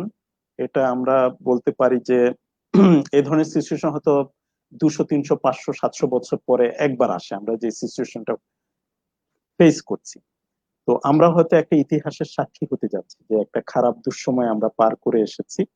আমরা হয়তো থাকবো না, কিন্তু ইতিহাসে লেখা থাকবে যে 2020-তে একটা এরকম গ্লোবাল প্যান্ডেমিক সিচুয়েশন হয়েছিল, যেখানে এখন পর্যন্ত প্রায় 80 লাখ লোকের মতো মানে পিপল এফেক্টেড হয়েছে, প্রায় 4.5 লাখের মতো মানুষ মারা গেছে। এই ধরনের একটা সিচুয়েশন হয়েছে এখন পর্যন্ত। ভবিষ্যতে আর কতটুকু প্যান্ডেমিক থাকবে এবং কত মানুষ এফেক্টেড হবে, কত মানুষ মারা যাবে, উই ডোন্ট নো। শুধুমাত্র আল্লাহ সুবহানাহু ওয়া তাআলা উনি জানেন যে অ্যাকচুয়ালি কি হবে। যারা একটু ধর্মভীরু তারা এটা হয়তো মনে করে যে আল্লাহর পক্ষ থেকে এটা এক ধরনের পরীক্ষা। আর অন্যরা তারা তো একটু প্যানিকি আছেই। তো এখানে আমি শুরুতে যে কথাগুলো বলেছি, যারা আমাদের ভিউয়ার, যারা অডিয়েন্স, তাদের সবার জন্য যেটা থাকবে, অ্যাকচুয়ালি গভর্নমেন্টের একার পক্ষে সবকিছু সামাল দেওয়া সম্ভব না। গভর্নমেন্ট বলবে আপনারা সবাই ঘরে থাকেন, আমরা সবাই বাইরে গিয়ে মানে অসচেতন ভাবে ঘোরাঘুরি করব, এটা একদম ঠিক না। গভর্নমেন্টের পক্ষে লকডাউন দিয়ে, পুলিশ, আর্মি, মিলিটারি দিয়ে এগুলো কন্ট্রোল করা সম্ভব না। Each and every individual should be careful. তাদের প্রত্যেককে সচেতন হতে হবে, আমরা যারা আছি প্রত্যেককে। তার মানে ঘরে থাকা, ঘন ঘন হাত দিয়ে সাবান ধোয়া, তারপরে হচ্ছে যে মাস্ক পরা যদি বাইরে কখনো যেতে হয়, এবং বাইরে যদি প্রয়োজনও যেতে হয় সেখান থেকে এসে যে অন্যান্য হেলথ হাইজিন মেজার গুলো নেওয়া যাতে করে কেউ এফেক্টেড না হয় সেগুলো, প্লাস সাফিসিয়েন্ট রেস্ট নেওয়া এবং খাবার ফ্রুট অ্যান্ড ভেজিটেবলস এগুলো গ্রহণ করা যাতে করে, এবং কিছু ইমিউনিটি বুস্টিং এর জন্য vitamin A B C D E F যেগুলো আছে এগুলো হয়তো আমরা অনেকেই জানি। A B C D E F basically F means folic acid, আমি বলতে চাচ্ছি DE পর্যন্ত হুম, আছে, এগুলো সবগুলো বডির জি, একটা ইমিউনিটি বুস্ট করে। সুতরাং এইগুলো আর ঘন ঘন যদি হয়ে যায় কখনো, ভয়ের কিছু নাই, ভয় পেয়ে লাভ নাই, কারণ এখানে 90% পিপল তারা they will be cured by themselves. এই রোগটা হচ্ছে, ভাইরাসটা হচ্ছে সেলফ লিমিটিং। আমার বডির ইমিউনিটি মানে বডির রোগ প্রতিরোধ ক্ষমতা কিন্তু অনেকগুলো ভাইরাসকে খেয়ে ফেলবে, নষ্ট করে ফেলবে, এবং অনেকের খুব মাইল্ড এবং এসিমটোমেটিকও থাকবেন, শতকরা 90 জন। 10 জনের জন্য হয়তো হসপিটালাইজেশনের প্রয়োজন হতে পারে, অথবা অক্সিজেনের প্রয়োজন হতে পারে, ভেন্টিলেটর প্রয়োজন হতে পারে, আইসিইউ প্রয়োজন হতে পারে। যাতে ওই পর্যন্ত না যায় সেজন্য আমরা খেয়াল রাখবো আমাদের ইমিউনিটির জন্য, আর আমরা খেয়াল রাখবো আমরা যাতে আক্রান্ত না হই। আক্রান্ত না হওয়ার জন্য আমাদেরকে ঘরে থাকতে হবে, বাইরে গেলে মাস্ক পরতে হবে, ঘরে ঘন ঘন হাত ধুতে হবে, এবং ইমিউনিটির জন্য রেস্ট নেওয়া, খাবার দাবার খাওয়া, এবং কিছু ভিটামিন এটা মেনে চলতে হবে। যেখানে সেখানে কফ স্যার, থুতু এগুলো একদম ফেলা আমাদের যাবে না। একজন অডিয়েন্স ছিলেন, উনি একটা কোয়েশ্চেন করেছেন, তো ওনার কোয়েশ্চেনের অ্যান্সারটা একটু জানতে চাচ্ছি আপনার কাছ থেকে। জহুরুল ইসলাম জীবন উনি আপনাকে জিজ্ঞেস করেছেন যে what is the post marketing activities doing the company in Bangladesh and what activities did for pharmacovigilance of finished product in Bangladesh? আচ্ছা, mister Zahurul Islam Jibon, thank you for the question. Post marketing activities আপনি যেটা বলেছেন এটা অলমোস্ট সমস্ত ওষুধের কোম্পানি যারা leading তারা করে থাকে, এবং এটা আমাদের ডিজিডি এর পক্ষ থেকে, ডিরেক্টর জেনারেল ড্রাগ অ্যাডমিনিস্ট্রেশন পক্ষ থেকে ফার্মাকোভিজিলেন্স অথবা পিভির একটা ইয়েও আছে, সেখান থেকে এটা করতে হবে বাধ্যতামূলক। প্রতি মাসে ফার্মাকোভিজিলেন্সের রিপোর্ট দিতে হবে। বেসিক্যালি যদি আমি বলতে চাই, আমি একটু আগে বলেছিলাম যে পিভিটা হচ্ছে মূলত ফেজ 4 ট্রায়াল, ফেজ 1 2 3 পরে একটা ড্রাগ মার্কেটে আসে। ফেজ 4 হচ্ছে ফেজ 3 পর্যন্ত, সেখানে একটা কিন্তু লিমিটেড হয়তো 3,000 অথবা 1,000 এই ধরনের, অথবা ম্যাক্সিমাম 10,000 লোকের উপরে একটা ট্রায়াল হয়ে আসে একটা ড্রাগ। কিন্তু যখন সারা পৃথিবীর কোটি কোটি লোকের উপরে সে ওষুধটা প্রয়োগ করা হয়, তখন সে ওষুধের ডিফারেন্ট ওয়ে, তার বিভিন্ন সাইড ইফেক্ট দেখা যেতে পারে, অথবা কিছু বেনিফিশিয়াল ইফেক্টও দেখা যেতে পারে। তো ফার্মাকো ভিজিলেন্সটা হচ্ছে যে সে রিপোর্ট গুলো কালেক্ট করা, সেটা আমরা করে থাকি আমাদের ওষুধের, আমাদের কোম্পানিতে আমরা কালেক্ট করে থাকি, যে আমাদের সমস্ত এমপ্লয়ি A to Z যারা আছে, A to Z আমাদের 3,500 এমপ্লয়ি প্রত্যেককে ট্রেনিং দেওয়া আছে, from the chairman up to the একদম যিনি অফিস বয়, তাকে পর্যন্ত ট্রেনিং দেওয়া আছে যে ওষুধের কোনো সাইড ইফেক্ট দেখা গেলে আমাদের তৈরি ওষুধের তারা যাতে সাথে সাথে এটা নির্দিষ্ট ফরম্যাটে রিপোর্ট করে। সেই রিপোর্ট গুলো আমরা ডিজিডিএ তে পাঠাই, ডিজিডিএ সেগুলো আবার যেতে পাঠিয়ে দেয় ওয়ার্ল্ড হেলথ অর্গানাইজেশনের একটা উইং আছে, সেখানে পাঠিয়ে দেয়। সে অনুযায়ী এই ফার্মাকোভিজিলেন্স রিপোর্ট সারা পৃথিবী থেকে আসে, সে অনুযায়ী ওষুধকে আবার ইভালুয়েট করা হয় যে এই ড্রাগটা কি ফিউচারে আরো ফার্দার চলবে নাকি চলবে না, নাকি এটা নতুন কোন সতর্কতা জারি করতে হবে, অ্যাডভার্স অথবা সাইড ইফেক্ট নিয়ে নতুন কোন প্রেসক্রাইবিং ইনফরমেশন যেটা আছে পিআই তে কোনো কিছু অ্যাড করতে হবে কিনা, অথবা এটা কোনো নতুন ভালো ইন্ডিকেশন পাওয়া যাচ্ছে কিনা। এমন হতে পারে কিছু অবজারভেশনে দেখা গেল যে ইন্ডিকেশনটা উল্লেখ নাই, ইন্ডিকেশন এটা ভালো কাজ করছে, যেমন রেমডেসিভির, এটা সম্ভবত ফেজ 4 ট্রায়াল থেকে আসছে যে এটা কোভিডে ভালো কাজ করতে পারে, অথবা আইভামিক এরকম ফেজ 4 অবজারভেশন থেকে আসছে এটা হয়তো কাজ করতে পারে, পরবর্তীতে এটা ক্লিনিক্যাল ট্রায়াল দিয়ে প্রুভ করতে হবে যে ওষুধটা কাজ করে। Thank you. স্যার, আপনাকে অনেক অনেক ধন্যবাদ এতক্ষণ ধরে আমাদের সাথে থাকার জন্য এবং আমাদের প্রশ্নের উত্তরগুলো দেওয়ার জন্য। স্যার, আমরা আপনার কাছ থেকে অনেক জ্ঞান অর্জন করেছি এবং আশা করি এটা অনেক ইনফরমেটিভ ছিল আমাদের দর্শকদের জন্য। স্যার, আশা করি ভালো থাকবেন, সুস্থ থাকবেন। সবার উদ্দেশ্যে এটাই বলতে চাই, সবাই ঘরে থাকুন, সুস্থ থাকুন। এই দুঃসময়ে ভয় পেলে চলবে না, সবাই একসাথে মিলে আমরা করোনার বিপক্ষে লড়াই করব। ভালো থাকবেন, সুস্থ থাকবেন। আসসালামু আলাইকুম। Thank you, thank you dear audience.